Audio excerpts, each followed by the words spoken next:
തടസ്സപ്പെടുത്തി അങ്ങ് സഭ നടത്തിക്കൊണ്ടുപോയി. ഞാൻ കൺക്ലൂഡ് ചെയ്യട്ടെ. രണ്ടാമത്തെ അദ്ദേഹം പറയിച്ചതാണ്, മന്ത്രി തയ്യാറായതല്ല. ഒരു കാരണവശാലും ഇല്ല, ഒരു കാരണവശാലും അനുവദിക്കില്ല. ഒരു കാരണവശാലും അങ്ങ് സഭ നടത്തിക്കൊണ്ടുപോകണോ വേണ്ടെന്ന് അങ്ങ് തീരുമാനിക്കണം. നിയമസഭയിൽ അംഗങ്ങൾ സംസാരിക്കുന്നതിന്റെ സമയം തീരുമാനിക്കാനും ഇടപെടാനും സ്പീക്കർക്ക് അധികാരമുണ്ടെന്നിരിക്കെ വാക്കൌട്ട് പ്രസംഗത്തിന് 13 മിനിറ്റ് അനുവദിച്ച പ്രതിപക്ഷ നേതാവിന്റെ പ്രസംഗത്തിൽ 9-ാം മിനിറ്റിൽ പ്രസംഗം ചുരുക്കാൻ ഓർമ്മിപ്പിച്ച സ്പീക്കർക്ക് നേരെയുള്ള പ്രതിപക്ഷ നേതാവിന്റെ വെല്ലുവിളിയാണ് രംഗം. എന്നെ സംസാരിക്കാൻ അനുവദിച്ചില്ലെങ്കിൽ ഇവിടെ ഒരു സഭയും നടക്കില്ലെന്ന മട്ടിൽ ഭീഷണി മുഴക്കുന്ന ഒരു പ്രതിപക്ഷ നേതാവിനെ തെല്ലൊരതിശയത്തോടെ നോക്കാൻ തുടങ്ങുമ്പോഴേക്കും മുരളീധരൻ ഓർമ്മിപ്പിച്ച ഞാൻ എന്ന ഭാവത്തിൽ വിഹരിക്കുന്ന വി.ഡി. സതീശനെ ഓർമ്മ വരും.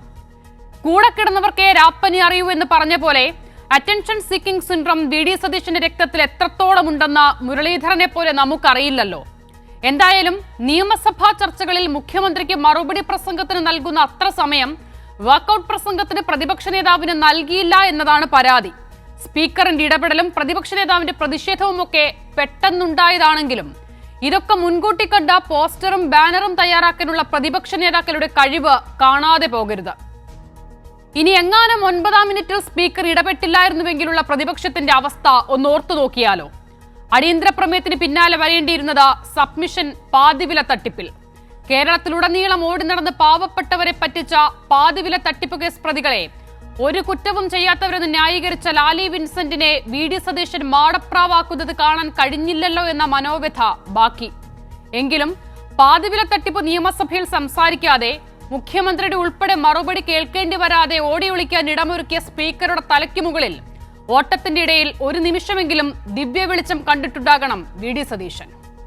ഇന്ന് വിഷയത്തിൽ ചർച്ചയിൽ പങ്കുചേരുന്നവർ ഐ.ബി. സതീഷ് CPIM-ൽ നിന്നും, അഡ്വക്കേറ്റ് വസന്ത് സിറിയക് കോൺഗ്രസ് നേതാവ്, അഡ്വക്കേറ്റ് എൻ ലാൽകുമാർ രാഷ്ട്രീയ നിരീക്ഷകൻ എന്നിവരാണ്. വസന്ത് സിറിയക്കിലേക്കാണ് ഞാൻ ആദ്യം പോകുന്നത്. വസന്ത്, ചോദ്യത്തിന് മുൻപ് ഒരു പ്രതികരണം ആദ്യം കേൾപ്പിക്കാം. അത് മന്ത്രി എം.ബി. രാജേഷിൻ്റെതാണ്. ആ പ്രതികരണത്തിലേക്ക്. നടുത്തളത്തിലിറങ്ങി തൊട്ടടുത്ത നിമിഷത്തിൽ തന്നെ പ്ലക്കാർഡുകളും അതുപോലെ ബാനറുമെല്ലാം പ്രത്യക്ഷപ്പെടുന്നത് നമ്മൾ കണ്ടു. അപ്പോൾ തിരക്കഥ നേരത്തെ തയ്യാറാക്കി എന്നാണ് അത് കാണിക്കുന്നത്. നിശ്ചയിച്ചുറപ്പിച്ചാണ് വന്നിട്ടുള്ളത്. ഇന്ന് സഭ തടസ്സപ്പെടുത്തണം, അടിയന്തര പ്രമേയത്തോടു കൂടി തന്നെ തടസ്സപ്പെടുത്തണം എന്ന് നിശ്ചയിച്ചുറപ്പിച്ചാണ് വന്നിട്ടുള്ളത്. അല്ലെങ്കിൽ ഇന്നലെ രാത്രി പ്ലക്കാർഡ് തയ്യാറാക്കി വെക്കില്ലല്ലോ, ബാനറും തയ്യാറാക്കി വെക്കില്ലല്ലോ. അപ്പം നടുത്തളത്തിൽ ഇറങ്ങിയിട്ടും സഭ തടസ്സപ്പെടുന്നില്ല എന്ന് കണ്ടപ്പോൾ കൂടുതൽ പ്രകോപനം സൃഷ്ടിക്കുകയാണ്. ആദ്യം നടുത്തളത്തിലിറങ്ങി മുദ്രാവാക്യം മുഴക്കി സഭാ നടപടികളുമായിട്ട് പോയി, പിന്നെ പ്ലക്കാർഡുകൾ പ്രദർശിപ്പിച്ചു. എന്നിട്ട് നടക്കുന്നില്ല എന്ന് കണ്ടപ്പോഴാണ് സ്പീക്കറുടെ മുഖം മറച്ചുകൊണ്ട് വലിയ ബാനർ ഉയർത്തിയത്. അപ്പോൾ ഒരു തരത്തിലും സഭ നടക്കരുത് എന്ന നിർബന്ധ ബുദ്ധിയാണ് പ്രതിപക്ഷത്തിനുണ്ടായിരുന്നത്. വസന്ത, ഇന്നത്തെ നിയമസഭാ നടപടികൾക്ക് ശേഷം മന്ത്രി എം.ബി. രാജേഷ് പിന്നീട് മാധ്യമങ്ങളെ കണ്ട സഭയ്ക്കുള്ളിൽ നടന്ന കാര്യങ്ങൾ വിശദീകരിച്ചതിന്റെ ഏറ്റവും പ്രസക്തമായ ഭാഗങ്ങളിൽ ഒന്ന് അതാണ് നമ്മളിപ്പോൾ കേട്ടത്. വസന്ത, 13 മിനിറ്റ് വി.ഡി. സതീശൻ പ്രതിപക്ഷ നേതാവിന് സംസാരിക്കാൻ വാക്കൌട്ട് പ്രസംഗത്തിന് സമയം അനുവദിച്ചിരുന്നു. 9-ാം മിനിറ്റിൽ സ്പീക്കർ പ്ലീസ് കൺക്ലൂഡ് എന്നാണ് ആവർത്തിക്കുന്നത്. സ്വാഭാവികമായും അത് എല്ലാ തവണയും നിയമസഭയിൽ ആര് സംസാരിച്ചാലും നമ്മൾ കേൾക്കുന്നതുമാണ്. ഇന്ന് ഈ നിലയിൽ വലിയ പ്രതിഷേധവും പ്രക്ഷോഭവും ഒക്കെ ഉണ്ടാക്കി സഭയിൽ വലിയ അലങ്കോലം ഉണ്ടാക്കാനും മാത്രം പ്രകോപനം ആ രണ്ട് വാക്കുകൾക്കുണ്ടായിരുന്നു. വസന്ത, അതിനു മുമ്പ് ഇന്നലെ ഇത് ഷട്ടിൽ കളിക്കുന്ന ഷട്ടിൽ കോർട്ടല്ല, മറിച്ച് നിയമസഭയാണ് എന്ന് എം.ബി. രാജേഷിനെ ഓർമ്മിപ്പിച്ച, അതുകൊണ്ട് ഞാനാണ് ഇവിടുത്തെ അധികാരി, അങ്ങയുടെ നേരത്തെ പാട്ടിനോട് മറ്റൊരു പാട്ട് പറയാം, ഞാനാണ് ഇവിടെ അധികാരി, എല്ലാവർക്കും മേധാവി എന്ന് ഓർമ്മിപ്പിച്ച സ്പീക്കർ A.N. ഷംസീറിനെ ന്യായീകരിക്കാൻ വേണ്ടി ഇന്ന് നിയമസഭാ പ്രസ് ഹാളിൽ തന്നെ വന്നിരുന്ന് മാധ്യമങ്ങളെ കാണേണ്ടി വന്ന മന്ത്രി എം.ബി. രാജേഷിനോട് ഞാൻ താതാമ്യപ്പെടുകയാണ്, അദ്ദേഹത്തിന്റെ അവസ്ഥയോട് സഹതപിക്കുകയാണ്. ഇനി മറ്റൊരു കാര്യത്തിലേക്ക് വരാം. അങ്ങ് ചോദിക്കുന്നത് 9-ാമത്തെ മിനിറ്റിൽ വാക്കൌട്ട് പ്രസംഗം നടത്തുന്ന പ്രതിപക്ഷ നേതാവിനോട് പ്ലീസ് കൺക്ലൂഡ് എന്നാണ് സഭാനാഥൻ പറഞ്ഞത് എന്നാണ്. സ്വാഭാവികമായും സഭാനാഥന്മാർ പ്രസംഗം നടത്തുമ്പോൾ പ്ലീസ് കൺക്ലൂഡ് എന്ന വാക്ക് ഉപയോഗിക്കാറുണ്ട്. എവിടെയാണ്? ഒന്ന്, പ്രീ ഡിറ്റർമൈൻഡ് ടൈം അലോട്ട് ചെയ്യും സഭാംഗങ്ങൾക്ക്. അങ്ങനെ അലോട്ട് ചെയ്യുന്ന സമയത്തിന്റെ അവസാനത്തെ 1 മിനിറ്റിന് മുമ്പ് 1 മിനിറ്റ് കൂടി ഉള്ളൂ എന്ന് സഭാനാഥന്മാർ ഓർമ്മിപ്പിക്കാറുണ്ട്. അത് UDF ആണെങ്കിലും LDF ആണെങ്കിലും ആരാണെങ്കിലും. ചിലപ്പോഴൊക്കെ UDF അംഗങ്ങൾ ചെയറിൽ വന്നിരിക്കാറില്ലേ, അപ്പോഴെല്ലാം ഇതുണ്ടാവാറുണ്ട്. പക്ഷേ വോക്കൌട്ട് പ്രസംഗത്തിന് അങ്ങനെ ഒരു പ്രീ ഡിറ്റർമൈൻഡ് ടൈം ഇല്ല. അങ്ങനെ ഉണ്ടെങ്കിൽ കൈരളിയുടെ ആർക്കൈവ്സിൽ തന്നെ സഹാവ് VS അച്യുതാനന്ദൻ മുൻപ് പ്രതിപക്ഷ നേതാവായിരുന്നപ്പോൾ നടത്തിയ വോക്കൌട്ട് പ്രസംഗങ്ങൾ എടുത്തു നോക്കേണ്ടതാണ്. അങ്ങനെ എടുത്തു നോക്കുമ്പോൾ ഉമ്മൻചാണ്ടി മന്ത്രിസഭയുടെ കാലത്ത് ഓരോ വോക്കൌട്ട് പ്രസംഗത്തിലും മിനിമം 15 മുതൽ 39.5 മിനിറ്റ് വരെ സഹാവ് VS അച്യുതാനന്ദൻ നിയമസഭയിൽ പ്രസംഗിച്ചത് നമുക്ക് കാണാൻ പറ്റും. നോക്കൂ, ഇപ്പോൾ വസന്ത് പറഞ്ഞ തരത്തിൽ നമ്മൾ മുൻകാല ചരിത്രങ്ങൾ എടുത്തു നോക്കിയാൽ അങ്ങനെ പല സമയത്തും അത് സ്പീക്കറുടെ വിവേചനാധികാരമാണല്ലോ. ആ വിവേചനാധികാരം ഇവിടെ ഉപയോഗിക്കുന്നു സ്പീക്കർ എന്നുള്ളതാണ്. മാത്രമല്ല, പ്രതിപക്ഷ നേതാവിനോട് മാത്രമായി അങ്ങനെ ഒരു സമീപനമില്ല സ്പീക്കർക്ക് എന്ന് തെളിയിക്കുന്നതാണ് വസന്ത് ആദ്യം തന്നെ പറഞ്ഞ ഉദാഹരണം. ഇന്നലെ ഇപ്പോൾ വലിയ തരത്തിൽ അത് ഈ കോൺഗ്രസിന്റെ സൈബർ പേജുകളിലൊക്കെ പ്രചരിക്കുന്നുണ്ടായിരുന്നു. MP രാജേഷിനെ താക്കീത് ചെയ്യുന്ന നിയമസഭാ സ്പീക്കർ എന്ന നിലയിൽ. അപ്പോൾ അത് ഏത് പക്ഷത്തായാലും അലോട്ട് ചെയ്ത സമയം അതല്ലെങ്കിൽ സമയം ഒരു പരിധി കഴിയുമ്പോൾ അതിൽ ഇടപെടുന്ന സ്പീക്കർ, അതൊരു പുതുമയല്ല വസന്ത്. അത് രണ്ടിടത്തും ഉണ്ടാകുന്നു എന്നുള്ളതാണ്. പ്രതിപക്ഷ നേതാവ് പക്ഷെ പറയുന്നത് അദ്ദേഹത്തിനോട് മാത്രം ഇത് കാണിക്കുന്നു, അദ്ദേഹത്തെ മാത്രം സംസാരിക്കാൻ അനുവദിക്കുന്നില്ല എന്നതാണല്ലോ.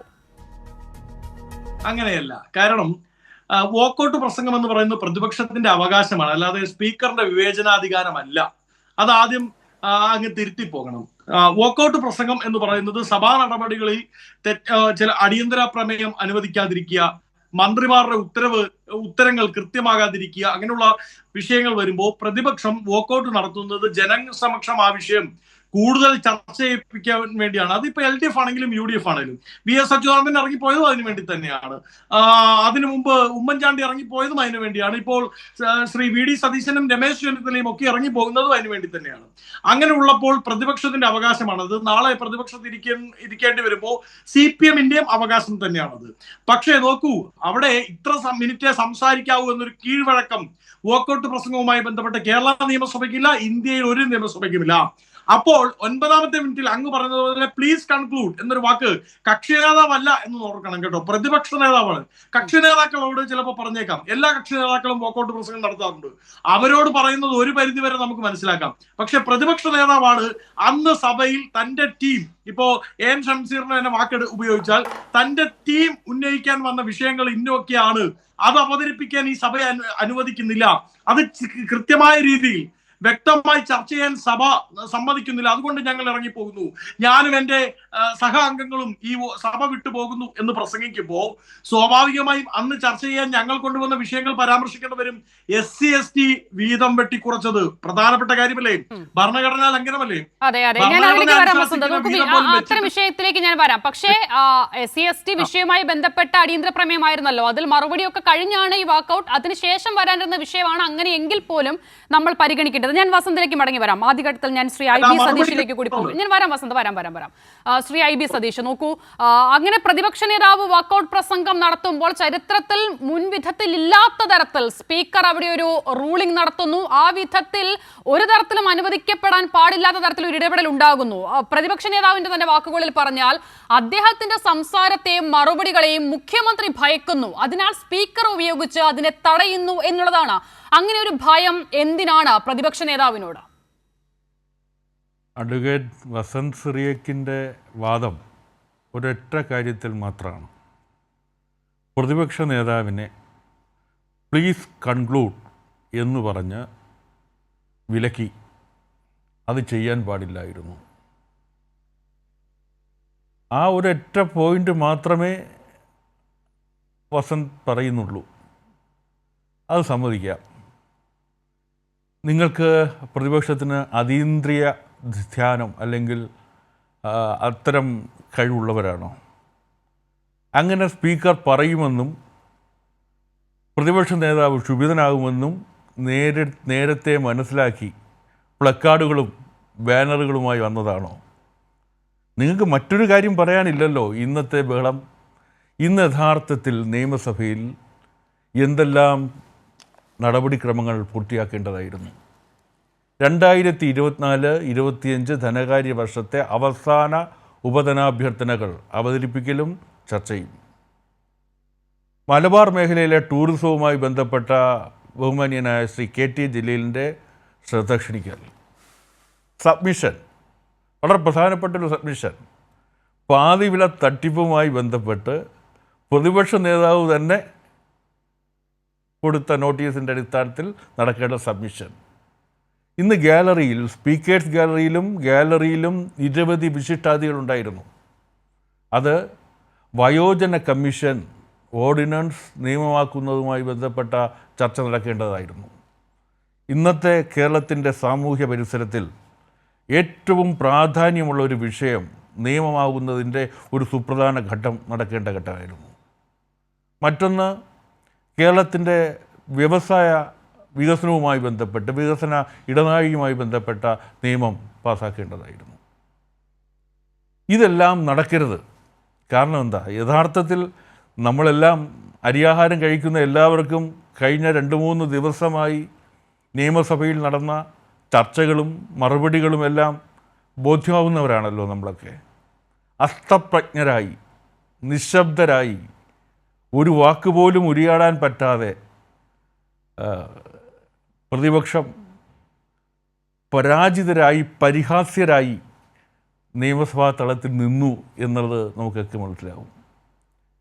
അതുകൊണ്ട് ഇന്ന് ഒരു തിരക്കഥ നേരത്തെ തന്നെ തയ്യാറാക്കപ്പെട്ടിരുന്നു. ഞാൻ ആലോചിച്ചു പോകുന്നത്, പ്ലീസ് കൺക്ലൂഡ് എന്ന് സ്പീക്കർ പറയാതിരുന്നു എങ്കിൽ ഇന്നത്തെ പ്രതിപക്ഷം ഏത് അവസ്ഥയിൽ എത്തപ്പെടുമായിരുന്നു എന്നാണ്. അല്ല, വാക്കൗട്ട് പ്രസംഗത്തിൽ അങ്ങനെ ഒരു ഓർമ്മപ്പെടുത്തൽ അല്ലെങ്കിൽ അങ്ങനെ ഒരു സമയം നിശ്ചയിച്ചുള്ള ഇടപെടൽ സ്പീക്കറിന്റെ ഭാഗത്തുനിന്ന് ഉണ്ടാകരുത് എന്നുള്ളതാണ് പ്രതിപക്ഷം പറയുന്നത്. നമ്മുടെ ഇന്ന് അവസാനത്തെ ദിവസമാണ്. ഞാൻ പറഞ്ഞു, 2 ബില്ലുകൾ അടക്കം പാസ്സാക്കേണ്ടതാണ്, സബ്ജക്റ്റ് കമ്മിറ്റിക്ക് അയക്കേണ്ടതാണ്. സ്വാഭാവികമായും ഇപ്പോൾ കുറച്ചു കാലമായി അത്യാവശ്യം നിയന്ത്രണങ്ങൾ എല്ലാവരും പാലിക്കുന്നുണ്ട്.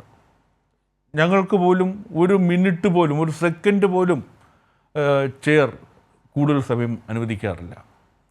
അനുവദിക്കുന്നത് നിരവധി MLA-മാരുടെ ചർച്ചകൾക്ക് ശേഷം മന്ത്രിമാർ മറുപടി പറയുന്ന ഘട്ടത്തിലാണ്.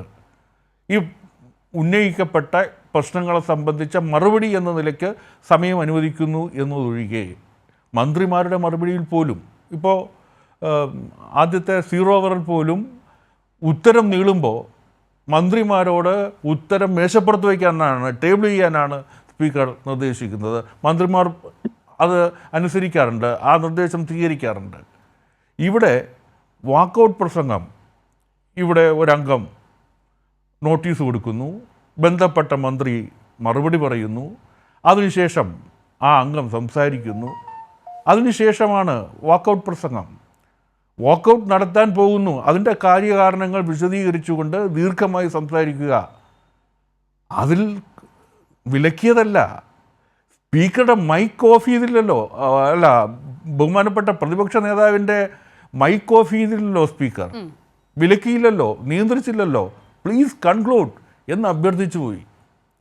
പ്രതിപക്ഷത്തിൻ്റെ സ്വഭാവത്തിൽ വന്നിരിക്കുന്ന മാറ്റം, വാദിച്ച് സ്വയം തോൽക്കുന്ന ആളുകൾക്ക് സമനില തെറ്റിയിരിക്കുന്നു, തലജല വിഭ്രാന്തി പിടിപെട്ടിരിക്കുന്നു. അതിൻ്റെ ഏറ്റവും പ്രകടനമാണ് ഇന്ന് നിയമസഭയിൽ നടത്തിയത്. അവർ സ്വയം പരിഹാസ്യരായിരിക്കുന്നു, സ്വയം തോറ്റുപോയവരായി മലയാളി സമൂഹത്തിൻ്റെ മുന്നിൽ പ്രതിപക്ഷം നിൽക്കുന്നു എന്നതാണ് ഇന്നത്തെ ബാക്കി പത്രം. ശരി, ഞാൻ മടങ്ങി വരാം. Advocate N. ലാൽകുമാർ, ഇന്നിപ്പോൾ ഒരുപാട് തവണ പ്രതിപക്ഷത്തെ പല നേതാക്കളും പണ്ട് VS അച്യുതാനന്ദൻ സഭയിൽ സംസാരിച്ച വാക്കൗട്ട് പ്രസംഗത്തിന്റെ സമയമൊക്കെ ഓർമ്മിപ്പിക്കുന്നത് കണ്ടു. നോക്കൂ, നമ്മൾ അങ്ങനെ എല്ലാ തരത്തിലും എല്ലാ കാലത്തും ഇങ്ങനെ ഒരു താരതമ്യം നടത്തിയ സമയം നിശ്ചയിക്കാനൊക്കെ പറ്റുമോ? പണ്ട് നമ്മുടെയൊക്കെ ഓർമ്മയിൽ ഈ നിയമസഭാ സമ്മേളനം പല ദിവസങ്ങളിലും എത്ര സമയം നീണ്ടുപോകുന്നതൊക്കെ ഉണ്ടായിരുന്നു. ഇപ്പോൾ അങ്ങനെയൊന്നുമില്ല. ഇപ്പോൾ ക്ലിപ്തമാണ്. കൃത്യമായി ഈ സമയം തീരുമാനിച്ച് അംഗങ്ങൾ സംസാരിക്കുന്നു. ആ തരത്തിലുള്ള ഇടപെടൽ മുൻപ് എം പി രാജേഷിന്റെ കാര്യം പറഞ്ഞല്ലോ. അപ്പോൾ ഇത് ഒരിടത്തല്ല എന്നുള്ളത് വളരെ പ്രകടവുമാണ്, വ്യക്തവുമാണ്. ഇന്നത്തെ ഇപ്പോൾ VD സതീശന്റെ ഒരു സ്വഭാവവും പെരുമാറ്റവും ശരീരഭാഷയും ഒക്കെ കണ്ടില്ലേ? പ്രതിപക്ഷ നേതാവിന് അനുചിതമാണോ ആ നിലയിലുള്ള ഇടപെടൽ? അതിനും മാത്രം എന്തുണ്ടായി സഭയിൽ എന്നുള്ളതാണ് താങ്കൾ കരുതുന്നത്?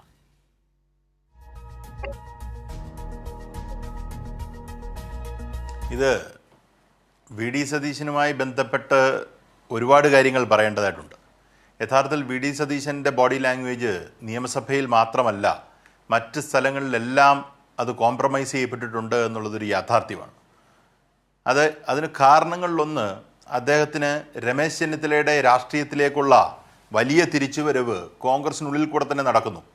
NSS ആസ്ഥാനത്തേക്ക് രമേശ് ചെന്നിത്തല ചെന്നതിന് ശേഷം നമ്മൾ സതീശൻ്റെ ബോഡി ലാംഗ്വേജ് എടുത്തു കഴിഞ്ഞാൽ യഥാർത്ഥത്തിൽ വി ഡി സതീശൻ വലിയ ബുദ്ധിമുട്ടിലാണെന്ന് നമുക്ക് വ്യക്തമായിട്ട് മനസ്സിലാവും. കഴിഞ്ഞ ദിവസം മുഖ്യമന്ത്രി പങ്കെടുത്ത ഒരു പരിപാടിയിൽ ഒരു രാഷ്ട്രീയ പരിപാടി അല്ലാഞ്ഞൊരു പരിപാടിയിൽ അവിടെ ഒരാൾ ഒരു പരാമർശം നടത്തുന്നു, രമേശ് ചെന്നിത്തല കേരളത്തിൻ്റെ മുഖ്യമന്ത്രി ആകട്ടെ എന്ന്. അങ്ങനെ അദ്ദേഹം ആ പരാമർശം നടത്താൻ പാടില്ലായിരുന്നു. പക്ഷേ അതിനെ ചുവട് പിടിച്ചുകൊണ്ട് ബഹുമാനപ്പെട്ട മുഖ്യമന്ത്രി പറയുന്നു അതൊരു ബോംബിട്ടതുപോലെയാണ് കാര്യങ്ങൾ നടന്നതെന്ന് അദ്ദേഹം ഒരു പരിഹാസ രൂപേണ പറയുന്ന കാര്യത്തിൽ വി ഡി സതീശൻ എത്ര ഗൗരവത്തിലാണ് എടുത്തത്? ആ വിഷയം തന്നെ രമേശ് ചെന്നിത്തല അത്രയും ഗൗരവത്തിലെടുത്ത് ഒരു അഭിപ്രായം പറഞ്ഞില്ല. മുഖ്യമന്ത്രി പറഞ്ഞ ആ പരാമർശത്തെക്കുറിച്ച് രമേശ് ചെന്നിത്തല പോലും വളരെ ലൈറ്റർ ടോണിലാണ് അതിനെടുത്തത്. അപ്പം ഇതാണ് അടിസ്ഥാനപരമായി വി ഡി സതീശൻ നേരിടുന്നൊരു പ്രശ്നം. വി ഡി സതീശൻ വിചാരിച്ചിരുന്നത് വി ഡി സതീശൻ കേരളത്തിൻ്റെ അടുത്ത മുഖ്യമന്ത്രി സ്ഥാനാർത്ഥിയാകും എന്നാണ് അദ്ദേഹം കരുതിയത്. കോൺഗ്രസിൻ്റെ മുഖ്യമന്ത്രി സ്ഥാനാർത്ഥി അദ്ദേഹമായിരിക്കും എന്ന് അദ്ദേഹം കരുതി. പക്ഷെ അതിൽ നിന്ന് മാറ്റം വന്നിരിക്കുന്നു. കാര്യങ്ങൾ കോൺഗ്രസിൻ്റെ ഉള്ളിൽ മാറ്റം വന്നിരിക്കുന്നു. ഞാൻ പറഞ്ഞ പ്രയോഗത്തിനകത്ത് വ്യക്തതയുണ്ട്. മുഖ്യമന്ത്രി സ്ഥാനാർത്ഥി എന്നാണ്. കാര്യം ജനം വോട്ട് ചെയ്ത് ജയിച്ചാലേ മുഖ്യമന്ത്രി ആകത്തുള്ളൂ. കാര്യം മുഖ്യമന്ത്രി സ്ഥാനാർത്ഥിയായിരുന്നു രമേശ് ചെന്നിത്തല. അദ്ദേഹം ഇപ്പം പ്രതിപക്ഷ നേതാവ് പോലും അല്ല. പക്ഷേ ഇതിനകത്തു നിന്ന് വരുന്ന ഒരു കോമ്പറ്റീഷൻ യഥാർത്ഥത്തിൽ വി ഡി സതീശൻ ഈ പറഞ്ഞ ഒരു കേക്ക് വാക്ക് എന്ന് കരുതിയ ഒരു വിഷയത്തെ വല്ലാത്ത രീതിയിൽ ബുദ്ധിമുട്ടാക്കിയിരിക്കുന്നു. ഇതാണ് അടിസ്ഥാനപരമായ വി ഡി സതീശൻ്റെ പ്രശ്നം. ഈ പറയുന്ന പ്രശ്നം മറ്റെല്ലാ സ്ഥലങ്ങളിലും അദ്ദേഹത്തിൻ്റെ ബോഡി ലാംഗ്വേജിൽ കൂടെ റിഫ്ലക്റ്റ് ചെയ്യുന്നു എന്നുള്ളത് മാത്രമേ ഉള്ളൂ.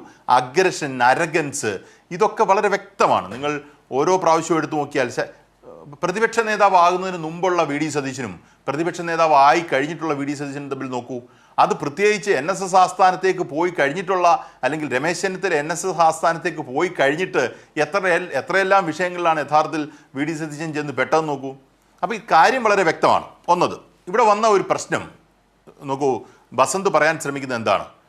സ്പീക്കർക്ക് അങ്ങനെ കാര്യം പറയാൻ പറ്റില്ല. നോ, സ്പീക്കർക്ക് പറയാം. സ്പീക്കറാണ് ഈ പറയുന്ന സഭയ്ക്കകത്തെ മാസ്റ്റർ. ഉറപ്പായിട്ടും പറയാം. ഇപ്പം ഇദ്ദേഹം എടുക്കുന്ന സമയം ഈ പറയുന്ന വാക്കൗട്ട് പ്രസംഗത്തിന് കൂടുതൽ സമയം എടുക്കുന്ന ഒരു സാഹചര്യം ഉണ്ടാകുന്നിരിക്കട്ടെ, പറയത്തില്ലേ? പറയും. ആ പറഞ്ഞതാണ് അടിസ്ഥാനപരമായ പ്രശ്നം എന്ന് ചൂണ്ടിക്കാണിച്ചുകൊണ്ട് നിങ്ങൾ അങ്ങനൊരു വാദം ഉന്നയിക്കുന്നതിന് ഒരർത്ഥവുമില്ല. അത് ബാലിശമായ വാദമാണ്. നോക്കൂ, കഴിഞ്ഞ ദിവസം വി ഡി സതീശൻ നിയമസഭയിൽ പെരുമാറുന്ന കണ്ടല്ലോ. പേപ്പറൊക്കെ എടുത്ത് വലിച്ചെറിഞ്ഞിട്ട്. ഏത് പ്രതിപക്ഷ നേതാവാ ഈ കേരളത്തിൻ്റെ രാഷ്ട്രീയ ചരിത്രത്തിൽ ഒരു പ്രതിപക്ഷ നേതാവ് ഈ പറഞ്ഞ പേപ്പർ എടുത്ത് വലിച്ച് അങ്ങോട്ടും ഇങ്ങോട്ടും എറിഞ്ഞിട്ട് കൈയൊക്കെ ചൂണ്ടി നമ്മൾ ഈ മാർക്കറ്റിലൊക്കെ നിന്ന് വർത്തമാനം പറയുന്ന ആൾക്കാരില്ലേ ചില ആൾക്കാർ, ആ ശരീരഭാഷയിൽ സംസാരിക്കുന്നത് എന്നാണ് കണ്ടിട്ടുള്ളത്? ഞാൻ എൻ്റെ ജീവിതത്തിൽ കണ്ടിട്ടില്ല.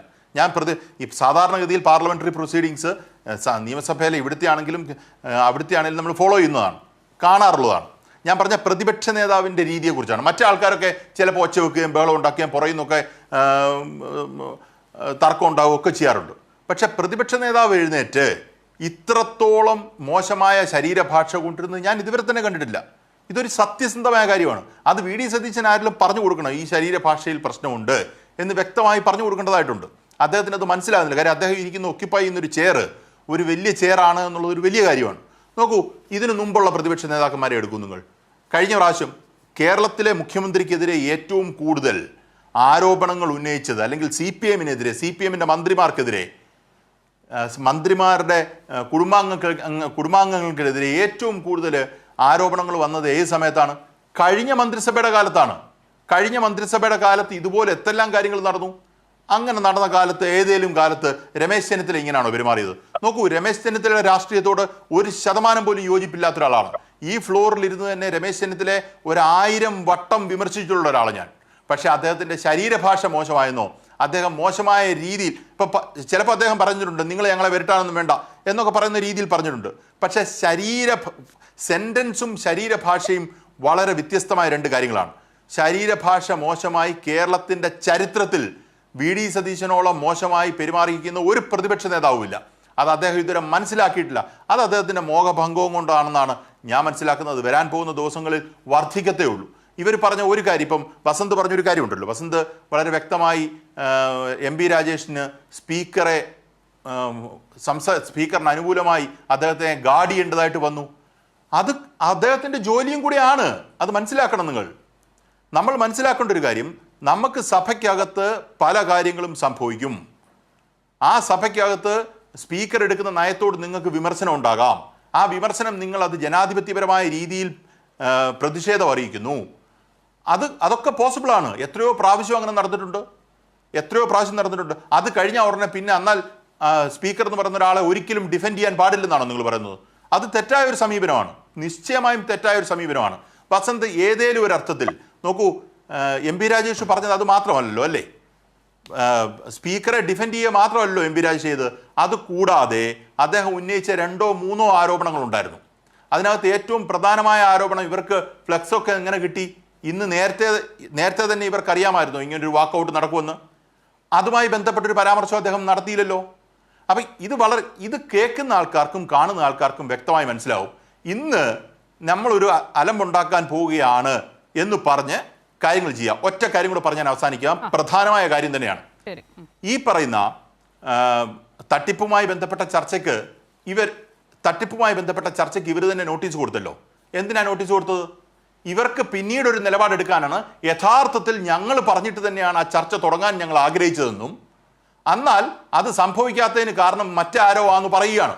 യഥാർത്ഥത്തിൽ ഇന്ന് ആ വണ്ടിയുമായി ബന്ധപ്പെട്ട പകുതി വിലയുടെ തട്ടിപ്പുമായി ബന്ധപ്പെട്ട് കേരളത്തിൽ ഒരു ചർച്ച നടന്നാൽ ഏറ്റവും കൂടുതൽ ബുദ്ധിമുട്ടാകുന്നത് കോൺഗ്രസ്സാണ്.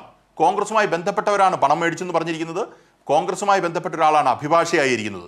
അവർ മേടിച്ചില്ലയോ എന്നുള്ളത് തെളിയിക്കപ്പെടുന്നവരെ ഞാൻ ആരോപണം ഉന്നയിക്കാൻ തയ്യാറില്ല. അത് കഴിഞ്ഞ ദിവസം എടുത്ത ചർച്ചയിലെ അതേ സ്റ്റാൻഡ് ഞാൻ ഇന്നും എടുക്കുകയാണ്. പക്ഷേ ഈ ഒരു വിഷയം ചർച്ചയായി വന്നാൽ കോൺഗ്രസിന് ബുദ്ധിമുട്ടുണ്ടാകുമെന്നുള്ളത് വ്യക്തമാണ്. അപ്പോൾ അവർ ചെയ്ത ഏറ്റവും നല്ല രീതിയിൽ ചെയ്യാൻ പറ്റുന്ന ഒരു ട്രിക്ക് എന്താണ്? അതിനകത്തെ ട്രിക്ക് എന്ന് പറഞ്ഞാൽ അവർ തന്നെ നോട്ടീസ് കൊടുക്കുക, എന്നിട്ട് അവർ തന്നെ മറ്റൊരു വിഷയത്തിൽ അലമ്പുണ്ടാക്കി ഇറങ്ങിപ്പോവുക.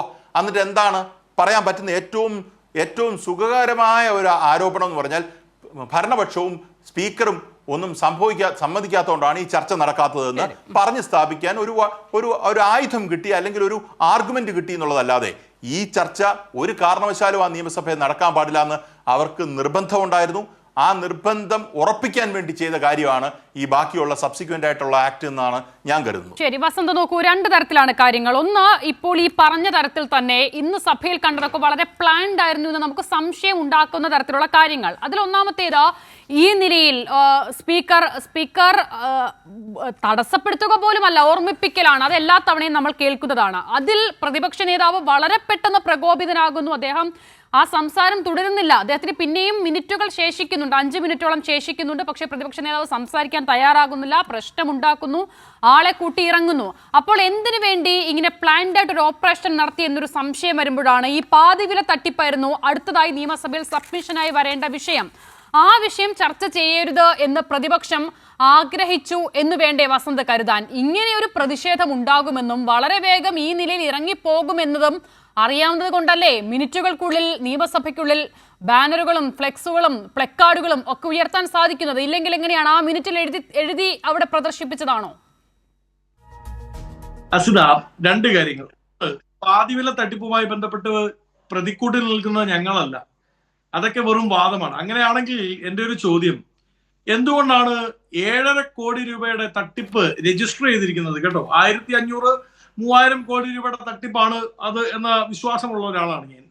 7.5 കോടി രൂപയുടെ FIR ഇട്ട കേസിൽ എന്തുകൊണ്ടാണ് 5 ദിവസം കസ്റ്റഡി മാത്രം ആവശ്യപ്പെട്ട് പോലീസ് അനന്തുവിനെ തിരിച്ച് ജയിലിലേക്ക് പറഞ്ഞു വിട്ടത്?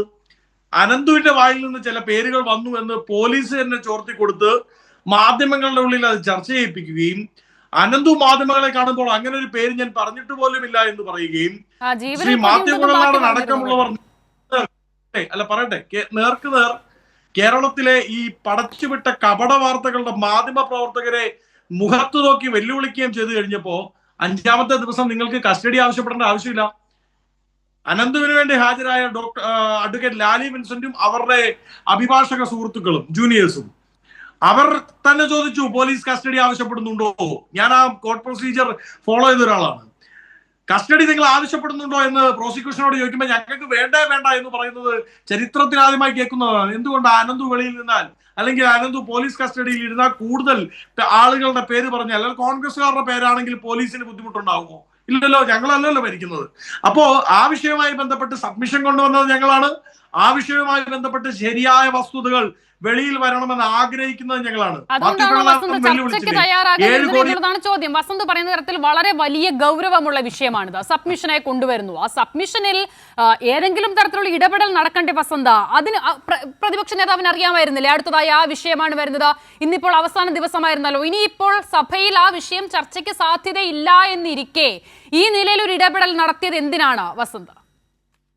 അല്ല, അസിത അതിലൊരു ക്രോണോളജിക്കൽ ഇഷ്യൂ ഉണ്ട്. അതായത് അസിതയും എന്റെ പ്രിയ സ്നേഹിതൻ ലാൽകുമാറും പറയുന്നത് ശരിയാണെങ്കിൽ, പ്രതിപക്ഷ നേതാവ് വോക്കൌട്ട് പ്രസംഗത്തിൽ ഇത്രയേറെ പ്രകോപിതനായത് ഈ സബ്മിഷൻ ചർച്ച ചെയ്യപ്പെടാതിരിക്കാൻ വേണ്ടിയാണെങ്കിൽ, ഒന്ന് നോക്കി, ഇത് വോക്കൌട്ട് പ്രസംഗമാണ്. പ്രതിപക്ഷം സഭ വിട്ട് ഇറങ്ങുന്ന പ്രസംഗമാണ്. ഓൾറെഡി ഡിസൈഡ് ചെയ്ത് കഴിഞ്ഞു പ്രതിപക്ഷം സഭ വിടാൻ തീരുമാനിച്ചു. അപ്പൊ ആ വോക്കൌട്ട് പ്രസംഗത്തിൽ പ്രത്യേകിച്ച് പ്രകോപിതനാവേണ്ട കാര്യമൊന്നുമില്ല. വോക്കൌട്ട് പ്രസംഗം മടങ്ങിപ്പോയാൽ മതി. അതുകൊണ്ട് ആ വാദം നിലനിൽക്കില്ല. 2, CB വർഗീസ് അടക്കം ഇടുക്കിയിലെ ജില്ലാ സെക്രട്ടറിയുടെ അടക്കം പേര് അനന്തു പറഞ്ഞിട്ടുണ്ട്. CPM നേതൃത്വവുമായി ബന്ധപ്പെട്ട് പലരുടെയും പേര് വെളിയിലേക്ക് വരുന്നുണ്ട് എന്ന് കേൾക്കുന്നുണ്ട്. പ്രാദേശികമായി പരിപാടി ഉദ്ഘാടനം ചെയ്ത CPM-ന്റെ MLA-മാരുണ്ട്. 2019 അനന്തുവിനെ പ്രതി ചേർത്ത് ചെന്നൈ ജയിലിൽ അനന്തു കടന്നതിന് ശേഷവും CPM-ന്റെ മുഖ്യമന്ത്രി പിണറായി വിജയന്റെ ഇഫ്താർ വിരുന്നിൽ ക്ഷണിതാവായി വന്ന് പിണറായി വിജയൻ വലിയ സാധ്യതയുണ്ടല്ലോ വസന്ത, കോൺഗ്രസിന്റെയും UDF-ന്റെയും മുന്നിൽ ഈ വിഷയം നിയമസഭയിൽ വന്നാലടക്കം. അപ്പോൾ അങ്ങനെ ഒരു സാധ്യത എന്താണ് നിങ്ങൾ ഉപയോഗിക്കാതിരുന്നത്?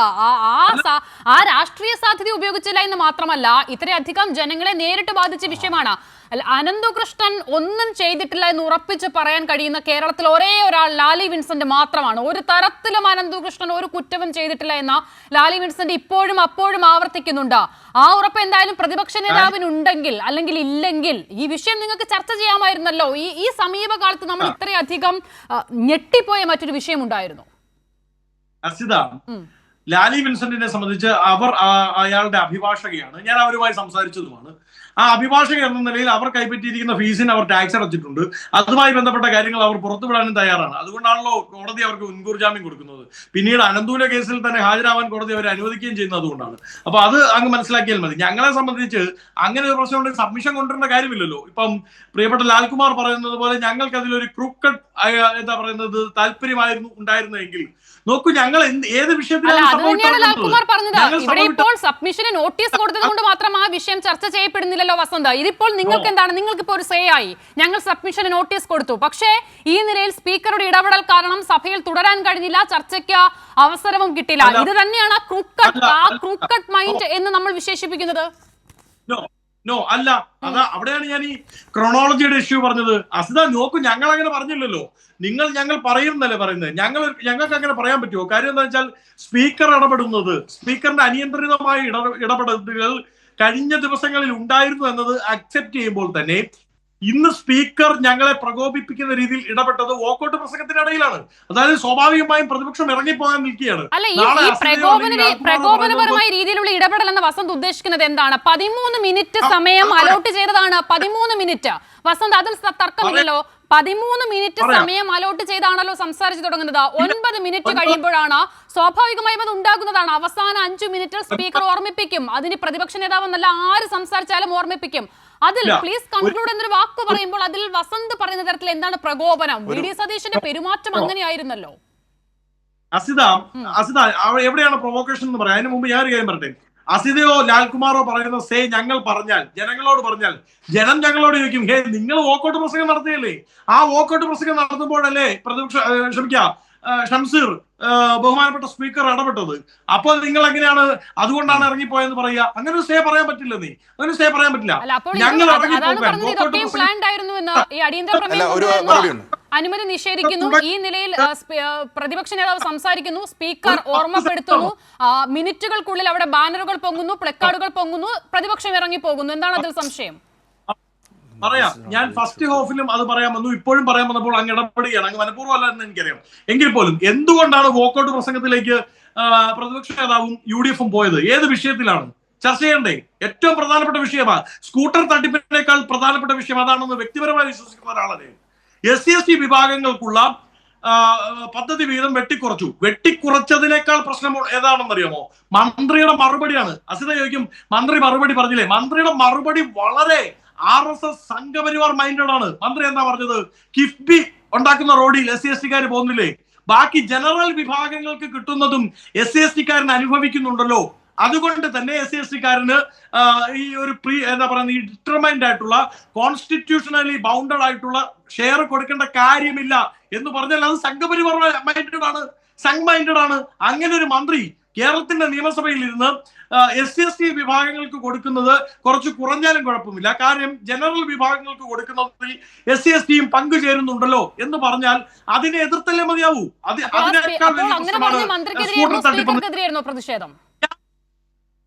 എന്താണ് അങ്ങനെ പറഞ്ഞ വസന്ത് പറയുന്ന തരത്തിൽ മന്ത്രിക്കെതിരെയായിരുന്നോ സ്പീക്കർക്കെതിരെയായിരുന്നോ പ്രതിഷേധം? അല്ല, അപ്പോഴാണ് വോക്കൌട്ട് പ്രസംഗത്തിലേക്ക് എത്തുന്നത്. സഭ വിട്ടിറങ്ങിയേക്കാം, കൊണ്ടുവന്ന സബ്മിഷനുകൾ അവതരിപ്പിക്കേണ്ട, ഈ വിഷയവുമായി ബന്ധപ്പെട്ട് അങ്ങനൊരു കേസ് ഉള്ളപ്പോൾ ഇവിടെ സംസാരിക്കാൻ ഇനി നിൽക്കേണ്ട, സഭ വിട്ടിറങ്ങി ജനങ്ങളെ കണ്ട് സംസാരിക്കാമെന്ന് പ്രതിപക്ഷം തീരുമാനിക്കുന്നു. ആ വിഷയം, ഞാൻ പറഞ്ഞ ഈ വിഷയമുണ്ടല്ലോ, അത് പ്രധാനപ്പെട്ട വിഷയമാണ്. ആ സംസാരിക്കാൻ 9ാമത്തെ മിനിറ്റിൽ സ്പീക്കർ ഇടപെടുന്നു. അങ്ങ് പറയുന്നത് പോലെ അല്ല കേട്ടോ.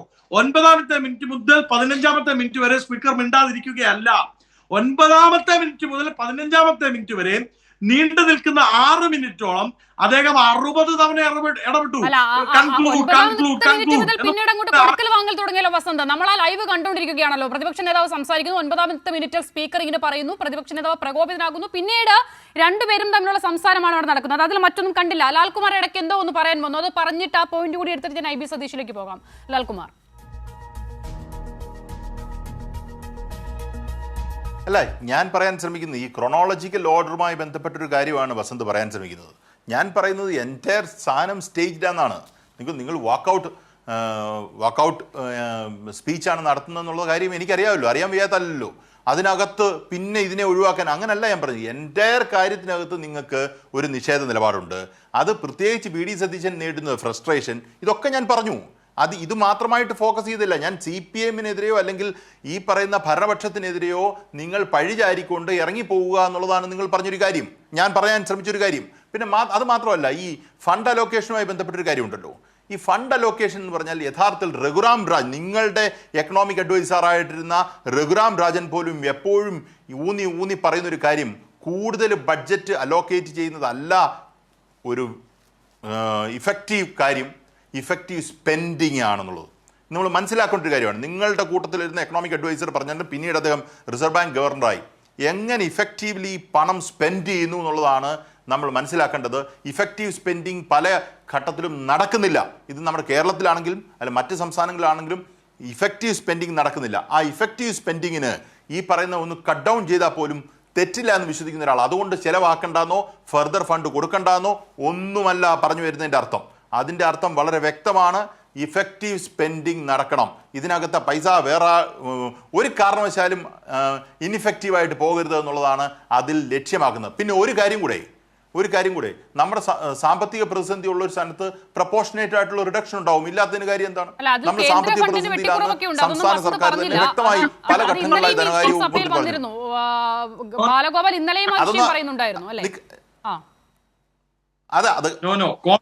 അതോട് ഞാൻ പറയാം. കേരളത്തിൽ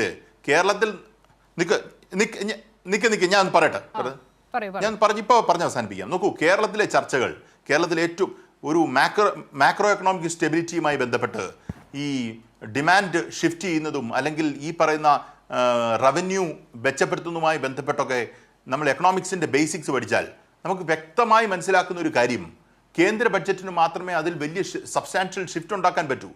ആ വിഷയവുമായി ബന്ധപ്പെട്ട ഒരക്ഷരം പോലും കേരളത്തിൽ ഒരു മാധ്യമവും ചർച്ച ചെയ്യാതെയും, കാര്യം ബഡ്ജറ്റ് വിഷയവുമായി ബന്ധപ്പെട്ട ആഘോഷം നടത്തി അവരുടെ റേറ്റിംഗ് കൂട്ടി എന്നുള്ളതല്ലാതെ ഇതുമായി ബന്ധപ്പെട്ട് വിമർശനാത്മകമായ ഒരു ചർച്ച പോലും എടുക്കാതെ, അതിനെ വലിയ വിമർശനാത്മകമായി കോൺഗ്രസും കാണാതെ കേരളത്തിലേക്ക് ബഡ്ജറ്റ് വന്നു കഴിഞ്ഞപ്പം അതൊരു ലിമിറ്റഡ് സ്കോപ്പുള്ള ഒരു കാര്യത്തിൽ വന്നപ്പം അതിശക്തമായി പ്രതികരിച്ച് ഈ സുനാമി വരുന്നതിനെക്കാട്ടിലും കഷ്ടമായി മാറ്റിയിട്ടുള്ള ഒരു കാര്യമുണ്ട്. നമ്മൾ ഇപ്പോൾ ഒരു ലീൻ ടൈമിൽ കൂടാണ് കടന്നു പോകുന്നത്. അപ്പോൾ ഉണ്ടാകുന്ന ഒരു ലീൻ ബഡ്ജറ്റ് തന്നെയായിരിക്കും, അതിനകത്ത് ഒരു സംശയവും ഇല്ല. കാര്യത്തിൽ അതൊരു കോംപ്രിഹെൻസീവ് ബഡ്ജറ്റുമാണ്. I have no doubts about it. Okay ഞാൻ മടങ്ങി വരാം. ശ്രീ ഐ ബി സതീഷ് പറയൂ. അപ്പോൾ നമ്മൾ വീണ്ടും ഈ ക്രോണോളജിക്കൽ ഓർഡറിന്റെ പ്രശ്നമൊക്കെ വസന്ത് ഇവിടെ പറയുന്നുണ്ട്. ഏത് നിലയിലായാലും പ്രതിപക്ഷം അവിടെ നിന്ന് ഇറങ്ങി പോകാൻ കരുതി നിന്നതാണ്. അപ്പോൾ പിന്നെ ഈ സബ്മിഷൻ, പാതി വില തട്ടിപ്പ് സബ്മിഷനുമായി വരുമായിരുന്നു. അതിൽ പേടിച്ചാണ്, ആ വിഷയത്തിൽ പേടിച്ചാണ് പ്രതിപക്ഷം ഇറങ്ങിപ്പോയത് എന്ന് പറയാൻ എന്ത് അടിസ്ഥാനമാണ് ഉള്ളത് എന്നുള്ളതാണ്. മാത്രമല്ല നോക്കൂ, ഇപ്പോൾ ഇവിടെ പ്രതിപക്ഷ നേതാവ് ഇങ്ങനെ എന്റെ വാക്കുകളെ പേടിക്കുന്നു മുഖ്യമന്ത്രി, ഞാൻ പറയുന്നതിലൂടെ സർക്കാരിന് എന്തൊക്കെയോ ഇടിവ് സംഭവിക്കുമെന്നുള്ള പേടിയിൽ സ്പീക്കർ ഉപയോഗിച്ച് അതൊക്കെ തടയുന്നു എന്ന് പ്രതിപക്ഷ നേതാവ് പറയുമ്പോൾ വാസ്തവത്തിൽ ചിരിയാണ് വരുന്നത് കേട്ടോ. നോക്കൂ, കഴിഞ്ഞ ദിവസമാണ് ഈ ലഹരി വിഷയവുമായി ബന്ധപ്പെട്ട സംഭവം നിയമസഭയിൽ വരുമ്പോൾ ഈ അടുത്തുണ്ടായ ഒരു കേസ്, ആ കേസിൽ പ്രതിയെ വെറുതെ വിട്ടതുമായി ബന്ധപ്പെട്ട് 2015 കേസാണ്. പോലീസ് അന്ന് മര്യാദയ്ക്ക് അന്വേഷിക്കാത്തത് കൊണ്ടാണ് പ്രതികളെ വെറുതെ വിട്ടതെന്ന് ഇതേ വി.ഡി. സതീശൻ പറയുകയാണ്. 2015 ആരാണ് കേരളം ഭരിക്കുന്നത്? അപ്പോൾ ഇങ്ങനെ LDF-നും ഇടതുപക്ഷത്തിനും അനുകൂലമായ നിലയിൽ അറിയാതെ പോലും സംസാരിക്കുന്ന ആളാണ് വി.ഡി. സതീശൻ. അപ്പോൾ ആ വി.ഡി. സതീശന്റെ പ്രസംഗങ്ങളെ എന്തിനു ഭയക്കണം മുഖ്യമന്ത്രി, LDF, CPIM എന്നുള്ളതാണ്. ഒരിക്കലും വിജയിക്കാൻ സാധ്യതയില്ലാത്ത ഒരു കേസ് വാദിക്കുന്ന വക്കീലിൻ്റെ നിസ്സഹായതയാണ് വസന്തിനുള്ളത്. നമുക്ക് അറിയാമല്ലോ, കഴിഞ്ഞ കുറേ ദിവസങ്ങളായി നമ്മൾ കാണുന്ന പ്രതിപക്ഷ നേതാവിൻ്റെ ആത്മബലം ചോർന്നു പോയ അവസ്ഥയിലാണ്. ഇന്ന് തന്നെ പറയുന്നു ഇവിടെ ഒന്നും നടക്കില്ല എന്ന് പറയല്ലേ. മറ്റൊരു ഘട്ടത്തിൽ കയ്യിലിരുന്ന പേപ്പർ വലിച്ചെറിഞ്ഞിട്ട് ഉപയോഗിച്ച വാക്ക് ഈ സ്റ്റുഡിയോ മുറിയിലിരുന്ന് ഞാൻ പറയുന്നില്ല. ടോൾ പിരിവ് തീരുമാനമെടുക്കാത്ത ഒരു കാര്യത്തെ സംബന്ധിച്ച് പ്രതിപക്ഷ നേതാവ് പറഞ്ഞത് അടിച്ചു പൊളിക്കും എന്നാണ്. സ്വാഭാവികമായും ഒരു പ്രതിപക്ഷ നേതാവ് ഉപയോഗിക്കാൻ പാടില്ലാത്ത പദപ്രയോഗങ്ങൾ, അദ്ദേഹത്തിൻ്റെ ശരീരഭാഷ, അത് ദുർബലനായ ഒരു മനുഷ്യൻ്റെ ശരീരഭാഷയാണ് എന്ന് നമുക്ക് ഓരോ ദിവസവും ബോധ്യമാവുകയാണ്. വസന്ത് ഇപ്പോൾ പറഞ്ഞ ക്യാപ്സ്യൂളുണ്ടല്ലോ, ഉപയോഗിച്ച ക്യാപ്സ്യൂൾ മന്ത്രിയിലേക്ക് കഴിഞ്ഞ 3 ദിവസവുമായി കേന്ദ്ര സംസ്ഥാന ബഡ്ജറ്റുകളെ സംബന്ധിച്ച് ചർച്ച നടക്കുകയായിരുന്നു. SC/ST വിഭാഗത്തിന് വിഹിതം കുറഞ്ഞു പോയി എങ്കിൽ അവിടെ ചർച്ച ചെയ്യാമായിരുന്നല്ലോ. അവിടെ ആരെങ്കിലും ചർച്ച ചെയ്തോ? അപ്പോൾ അതല്ല പ്രശ്നം. പ്രശ്നം ഇന്ന് അടിച്ചു പിരിക്കണം, ഇന്ന് നിയമസഭ നടക്കാൻ പാടില്ല, പ്ലക്കാർഡുകളും ബാനറുകളും തയ്യാറാക്കി വരുന്നു. കാരണം അന്വേഷിച്ചിരുന്നു. പിണങ്ങാൻ കൊതിച്ചിരിക്കുന്ന കുട്ടി പിണങ്ങാൻ കാരണം അന്വേഷിക്കുന്നത് പോലെയായിരുന്നു പ്രതിപക്ഷത്തിൻ്റെ പ്രകടനം. പ്ലീസ് കൺക്ലൂഡ് എന്ന സ്പീക്കറുടെ പ്ലീസ് കൺക്ലൂഡ് എന്ന ഇംഗ്ലീഷ് വാക്കിൻ്റെ മലയാളം ദയവായി ചുരുക്കൂ എന്നല്ലേ? അതെങ്ങനെയാണ് അവഹേളനമാകുന്നത്? അതെങ്ങനെയാണ് നിയന്ത്രണമാകുന്നത്? ഇത് മലയാളികളുടെ സാമാന്യ ബുദ്ധിയെ പരിഹസിക്കലാണ്. പിന്നെ മുഖ്യമന്ത്രി പറയുന്ന മറുപടി അത് എന്തുമാത്രം പ്രതിപക്ഷത്തെ പൊള്ളിക്കുന്നതാണ് എന്ന് എത്രയോ സന്ദർഭങ്ങളിലൂടെ തെളിയിച്ചിട്ടുണ്ട്. മല പോലെ വന്നത് എലി പോലെ പോകുന്നു എന്ന് പറയുന്നത് പോലെ വലിയ ഭൂകമ്പം ഉണ്ടാക്കാൻ പോകുന്നു എന്ന് പറഞ്ഞ് കെട്ടിച്ചമച്ചു കൊണ്ടുവന്ന എത്ര ആരോപണങ്ങൾ, ആക്രമണങ്ങൾ മുഖ്യമന്ത്രിക്ക് നേർക്ക്, കുടുംബാംഗങ്ങൾക്ക് നേർക്ക്, വിവിധ പാർട്ടി നേതാക്കൾക്കെതിരായി.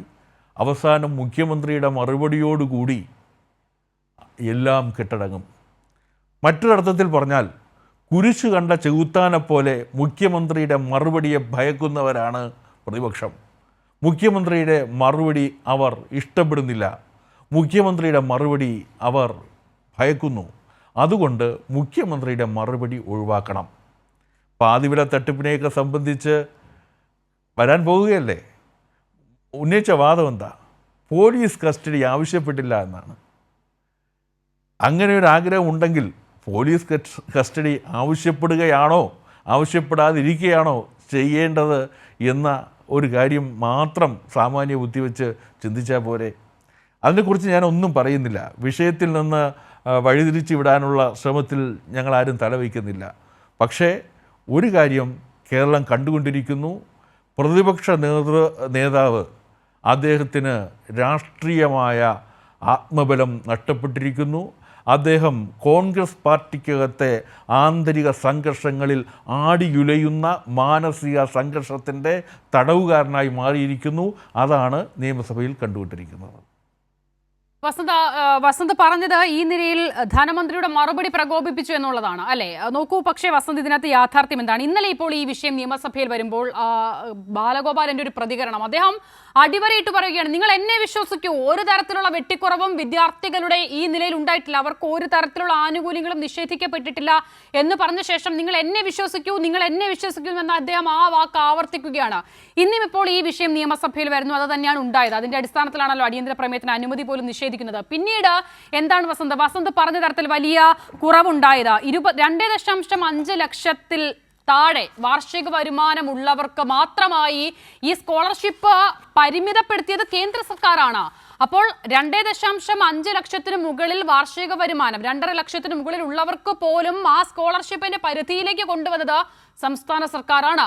അതിനധികമായി വിഹിതം നൽകുന്നുണ്ട്. കഴിഞ്ഞ തവണത്തെ ഈ വിഹിതം പൂർണ്ണമായും നൽകി കഴിഞ്ഞതിന്റെ അടിസ്ഥാനത്തിൽ ഉപധന അഭ്യർത്ഥന വഴി അധികമായി 43.77 കോടി വകയിരുത്താനുമായിട്ടുണ്ട് എന്ന് പറയുകയാണ് ധനമന്ത്രി. അപ്പോൾ ഇവിടെ എവിടെയാണ് വസന്തും പ്രതിപക്ഷവും പറയുന്ന തരത്തിൽ ഒരു ഇടപെടൽ സംസ്ഥാന സർക്കാരിന്റെ ഭാഗത്തുനിന്നുണ്ടായത്? ഏത് ധനമന്ത്രിയാണ് വിശ്വസിക്കേണ്ടത്? നിങ്ങളുടെ പ്രകടന പത്രികയിൽ തന്നെ ഓരോ തവണയും, നിങ്ങളുടെ പ്രകടന പത്രികയിൽ തന്നെ ഓരോ വർഷവും 100 രൂപ വീതം വർദ്ധിപ്പിക്കുമെന്ന് പെൻഷന്റെ കാര്യത്തിൽ പറഞ്ഞ് ലാസ്റ്റ് ഒരു തവണ പോലും വർദ്ധിപ്പിക്കാത്ത ധനമന്ത്രിയെ ഇനിയും വിശ്വസിക്കണം. 2 രൂപ അധിക സെസ് പെൻഷൻ കൊടുക്കാനാണ് എന്ന് പറഞ്ഞിട്ട് ഇപ്പോഴും 3 മാസത്തെ കുടിശ്ശികയുള്ള ധനമന്ത്രിയെ വിശ്വസിക്കണോ? പെട്രോളിയം പ്രൈസസ് പിടിച്ചു നിർത്താൻ വേണ്ടി സാധ്യമായതെല്ലാം ചെയ്യും എന്ന് പറഞ്ഞ് ധനമന്ത്രിയായ ശേഷം പെട്രോളിയം പ്രൈസസിന്റെ 33.5% ടാക്സ്, രാജ്യത്ത് തന്നെ 2ാമത് ഏറ്റവും വലിയ ടാക്സ് ഈടാക്കുന്ന ധനമന്ത്രിയെ മുഖ്യമന്ത്രിയുടെ വാക്കുകൾ വിശ്വസിക്കണ്ടല്ലോ വസന്ത. ഈ കാര്യത്തിലൊക്കെ നമ്മുടെ മുന്നിൽ കണക്കുകളിലെ ഇപ്പോൾ നിങ്ങൾ പറയുന്ന വിഷയം നോക്കൂ, പട്ടികവർഗ വിഭാഗങ്ങൾക്കുള്ള സ്കോളർഷിപ്പ് പദ്ധതിയിൽ ഏതെങ്കിലും തരത്തിലുള്ള കുടിശ്ശികയുണ്ടോ? ഇല്ല എന്നാണ് അതിന്റെ ഉത്തരം വസന്ത. അതാണ് യാഥാർത്ഥ്യം. പട്ടികവർഗ സ്കോളർഷിപ്പ് ആനുകൂല്യം നൽകുന്നതിനുള്ള കേന്ദ്ര പദ്ധതിയുടെ ആനുപാതിക സംസ്ഥാന വിഹിതവും അതെല്ലാം കൂടെ ചേർത്ത് കഴിഞ്ഞ വർഷങ്ങളിലായി സംസ്ഥാന സർക്കാർ നൽകിയിട്ടുള്ളത് കണക്കുകൾ നമ്മുടെ മുന്നിലുണ്ട്. അത് 2021 മുതൽ 22 വരെ 60.76 കോടിയായിരുന്നു. 22-23 അത് 57.88 കോടിയാകുന്നു. 23-24 അത് 72.3 കോടിയാകുന്നു. അപ്പോൾ ഈ നിലയിൽ നമ്മൾ കണക്കുകൾ പരിശോധിക്കുമ്പോൾ ഒരു കുടിശ്ശികയും ഇല്ല, പെൻഡിംഗ് തുക ഒന്നുമില്ല വസന്ത് കൊടുക്കാൻ. വാക്കുകളെ വിശ്വസിക്കേണ്ട, കണക്കുകളെ വിശ്വസിക്കാമല്ലോ. ജനുവരി 22 സർക്കാർ ഒരു വിജ്ഞാപനം ഇറക്കുന്നുണ്ട്. എന്താണ് ആ വിജ്ഞാപനം? അതായത് SC/ST വിഭാഗങ്ങൾക്ക് 25 കോടി ആയിരുന്ന പദ്ധതി വിഹിതം 20 കോടിയാക്കി വെട്ടിച്ചുരുക്കി. അതായത് ഏതാണ്ട് 5 കോടി അതിൽ തന്നെ കുറഞ്ഞു. ജനുവരി 25 SC/ST വകുപ്പുമായി ബന്ധപ്പെട്ട് അടുത്ത വിജ്ഞാപനം വരുന്നു. അതിൽ 1370 കോടി രൂപയുടെ പദ്ധതികൾ 920 കോടിയാക്കി വെട്ടിക്കുറച്ചിട്ടുണ്ട്. 449 കോടി പദ്ധതികൾ കൂടി ചേർത്താണ് നൽകുന്നത് എന്നുള്ളത് വസന്തിന് അറിയാത്തതാണോ? ആ പദ്ധതികളിൽ ഉണ്ടായിട്ടുള്ള വെട്ടിക്കുറവ് വസന്ത് കാണാത്തതാണോ? അപ്പോൾ സ്വാഭാവികമായും അതിന് ആനുപാതികമായ കുറവുണ്ടാകില്ലേ വസന്ത്? ടോട്ടൽ 10% SC-ക്കും 2% ST വിഭാഗങ്ങൾക്കും കൊടുക്കണമെന്ന ഭരണഘടനാപരമായ ബൗണ്ടറി ഉണ്ട്. ആ ബൗണ്ടറി പാലിക്കുന്നുണ്ടോ എന്നാണ് എന്റെ ചോദ്യം. അങ്ങനെയാണെങ്കിൽ കേന്ദ്ര ബജറ്റിൽ ഈ നിലയിൽ വെട്ടിക്കുറവ് വന്നപ്പോൾ എങ്ങനെ നിങ്ങൾ പ്രതിഷേധിച്ചു? അതുകൂടി പറയൂ. പദ്ധതി പ്രഖ്യാപിക്കുന്നത് മിനിഞ്ഞാത് പദ്ധതി പ്രഖ്യാപിക്കുക, ഇന്നലെ അത് വെട്ടിക്കുറയ്ക്കുക, നാളെ അത് മുഴുവനായി ഇല്ലാതാക്കാൻ വേണ്ടിയാണ് എന്തിനാണ് പ്രഖ്യാപിക്കുന്നത്? അപ്പോ ബഹുമാനപ്പെട്ട IB സതീഷ് പറഞ്ഞതുപോലെ വലിയ പദ്ധതി പ്രഖ്യാപിക്കുന്ന നിയമസഭയാണെങ്കിൽ ആ സഭയിൽ പ്രഖ്യാപിക്കുന്നതെല്ലാം വെട്ടിക്കുറയ്ക്കല്ലേ? 2 ദിവസം കൊണ്ട് വെട്ടിക്കുറയ്ക്കാനാണെങ്കിൽ എന്തിനാണെന്ന് ഇത്രമാത്രം വലിയ ബഡ്ജറ്റ് പറയുകയാണല്ലോ. മാത്രമല്ല ബജറ്റിൽ പ്രഖ്യാപിച്ചതിന് പുറമെ സഭയിൽ തന്നെ മറ്റു ചില രീതിയിൽ ഈ തുക പ്രഖ്യാപിച്ചിട്ടുണ്ട്, അത് അധികമായി അനുവദിക്കുമെന്ന് പറഞ്ഞിട്ടുണ്ട്. ബജറ്റിൽ മാത്രമല്ലല്ലോ ഇത്തരത്തിലുള്ള തുകകൾ പ്രഖ്യാപിക്കുന്നത്. എന്നോട് അസിത തന്നെ ചോദിച്ചു ശരിയാണെങ്കിൽ എങ്ങനെയാണ് ഇങ്ങനെ 2 ദിവസം കഴിയുമ്പോൾ വെട്ടിക്കുറയ്ക്കുന്ന ധനമന്ത്രിയെ നമുക്ക് വിശ്വാസത്തിൽ എടുക്കാൻ സാധിക്കാം? ബജറ്റിൽ മാത്രമല്ല, കിഫ്ബിയിലാണെങ്കിൽ കിഫ്ബിയിൽ തന്നെ വെട്ടിക്കുറച്ചിട്ടുണ്ട്. SC/ST വിഭാഗവുമായി ബന്ധപ്പെട്ട് കിഫ്ബിയിൽ പ്രഖ്യാപിച്ച പദ്ധതിയിലും 10% മെയിൻറ്റെയിൻ ചെയ്യുന്നില്ല. അപ്പോൾ ഒരു കോൺസ്റ്റിറ്റ്യൂഷണൽ മെയിൻ്റനൻസ്, കോൺസ്റ്റിറ്റ്യൂഷണൽ ബൗണ്ടിങ് അത് സർക്കാരിന് മേലുണ്ട്. അത് പൂർത്തീകരിക്കണ്ടേ? അത് പൂർത്തീകരിക്കുന്നില്ല എന്ന് ചോദിക്കുമ്പോൾ മന്ത്രിയുടെ മറുപടി ജനറൽ വിഭാഗങ്ങൾക്ക് കിട്ടുന്നതിനകത്ത് SC/ST-കാരനും കൂടി ഉപയോഗിക്കുന്നുണ്ടല്ലോ എന്ന് ചോദിച്ചാൽ അത് സംഗ് മൈൻഡഡ് ആണ് എന്ന് പറയാതിരിക്കാൻ പറ്റില്ല. അത് എവിടെയാണെങ്കിലും പറയും, ഇനിയും പറയും. അതിന്റെ പേരിൽ ഞങ്ങൾ പ്രതിഷേധം ഉന്നയിക്കും, അതിന് വാക്കൗട്ട് നടത്തും. അപ്പോൾ വാക്കൗട്ട് നടത്തുമ്പോൾ 9ാമത്തെ മിനിറ്റ് തൊട്ട് കൺക്ലൂഡ് എന്ന് പറയേണ്ട കാര്യമില്ല.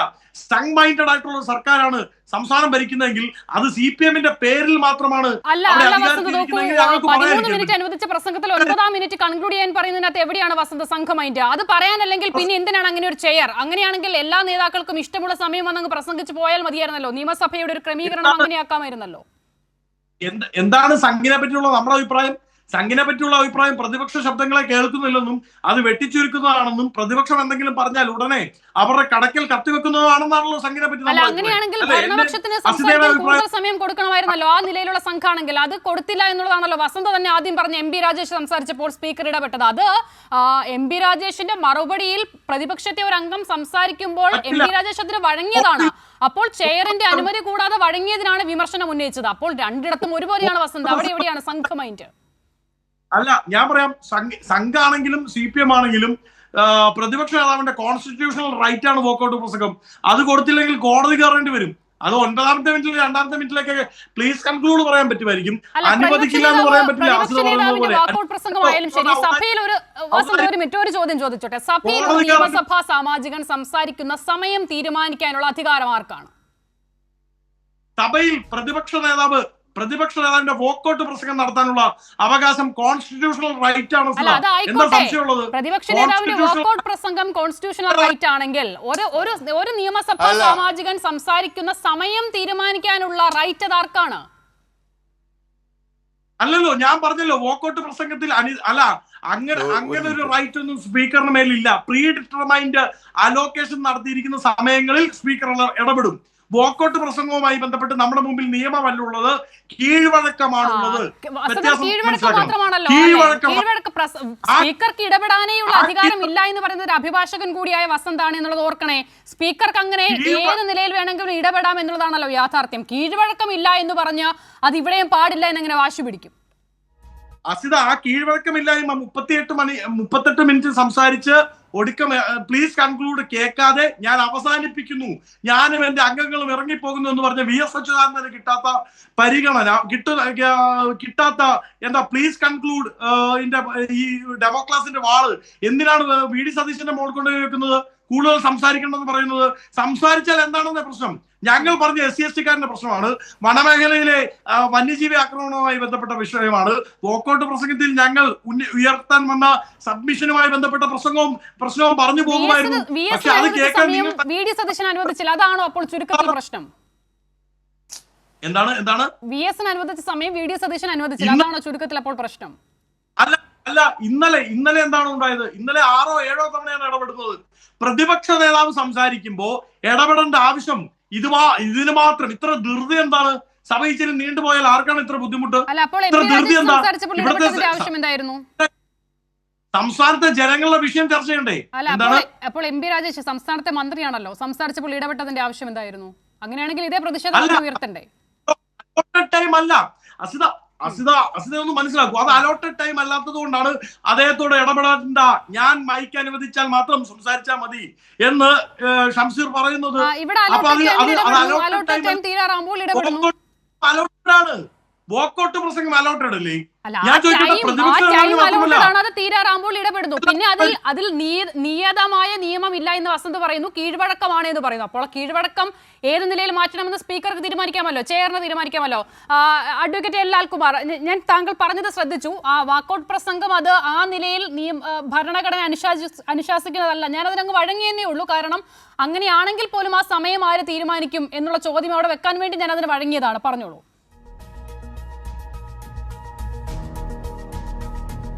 അല്ല, ഇതിനകത്ത് മനസ്സിലാക്കേണ്ട ഒരു പ്രധാനമായ കാര്യം, ഈ പറയുന്ന പ്രതിപക്ഷ നേതാവിൻ്റെ കേൾക്കുമ്പോൾ നമുക്ക് കേൾക്കുന്ന ആൾക്കാർ പെട്ടെന്ന് ശ്രദ്ധിക്കുന്നൊരു കാര്യമാണ്, പ്രതിപക്ഷ നേതാവിന് വാക്കൗട്ട് പ്രസംഗം എന്ന് പറഞ്ഞാൽ ഭരണഘടനാപരമായ അവകാശമാണ്. ഇതിനകത്ത് പ്രശ്നം എന്നറിയോ? പ്രതിപക്ഷ നേതാവ് എന്ന് പറഞ്ഞൊരു സാധനം നമ്മുടെ ഭരണഘടനയെ പറഞ്ഞിട്ടില്ല. പ്രതിപക്ഷ നേതാവ് എന്ന് പറഞ്ഞൊരു പദവി ഭരണഘടനയിലില്ല.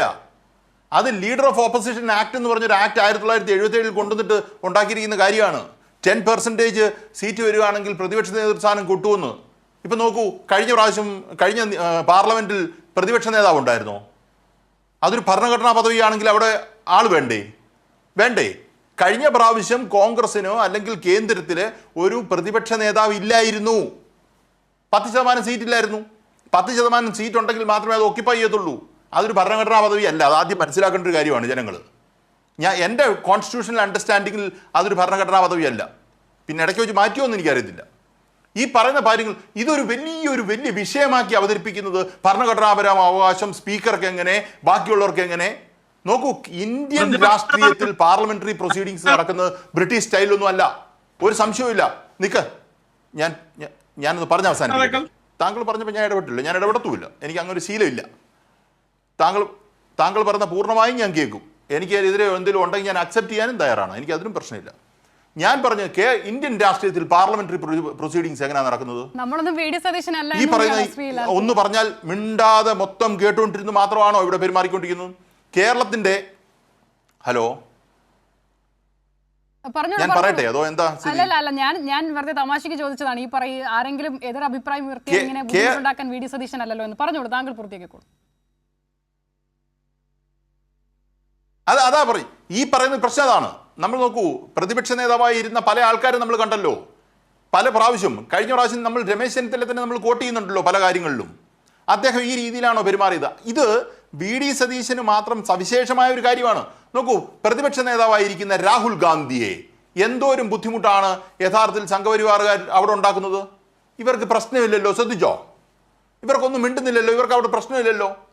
വാക്കൗട്ട് ഈ പറയുന്ന ഒരു വാക്കൗട്ടും അവിടെ നടത്തുന്നില്ല. അവിടെ തന്നെ മര്യാദയ്ക്കൊക്കെ ഇരുന്നിട്ട് പോകുന്നുണ്ട്. ഇതാണ് സത്യം. വാക്കൗട്ട് നടത്തുന്നുണ്ടില്ലെന്നല്ല ഞാൻ പറഞ്ഞത്. അതൊരു പ്രശ്നമല്ല.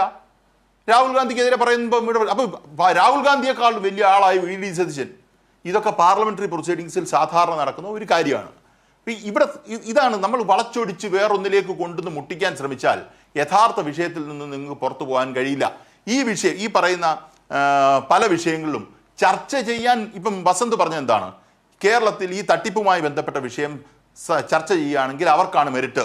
യഥാർത്ഥത്തിൽ CPIM-ഉം ഈ പറയുന്ന മന്ത്രിസഭയും ഈ പറയുന്ന പോലീസിനുമാണ് അവിടെ പെശക് പറ്റിയിരിക്കുന്നതെന്ന് അദ്ദേഹം പറഞ്ഞല്ലോ. ആ വാദം എന്നെ കേൾക്കുന്ന ആൾക്കാർ ആലോചിക്കേണ്ട കാര്യമാണ്. ആ വാദം തന്നെ നമുക്ക് എടുക്കാം. ആ വാദം നിയമസഭയിൽ പറയുകയാണെങ്കിൽ നിയമസഭയുടെ രേഖയിൽ അത് വരുമല്ലോ. വരത്തില്ലേ? അതെന്നെ അവർക്ക് വരണമെന്നൊരാഗ്രഹം തോന്നാഞ്ഞ്.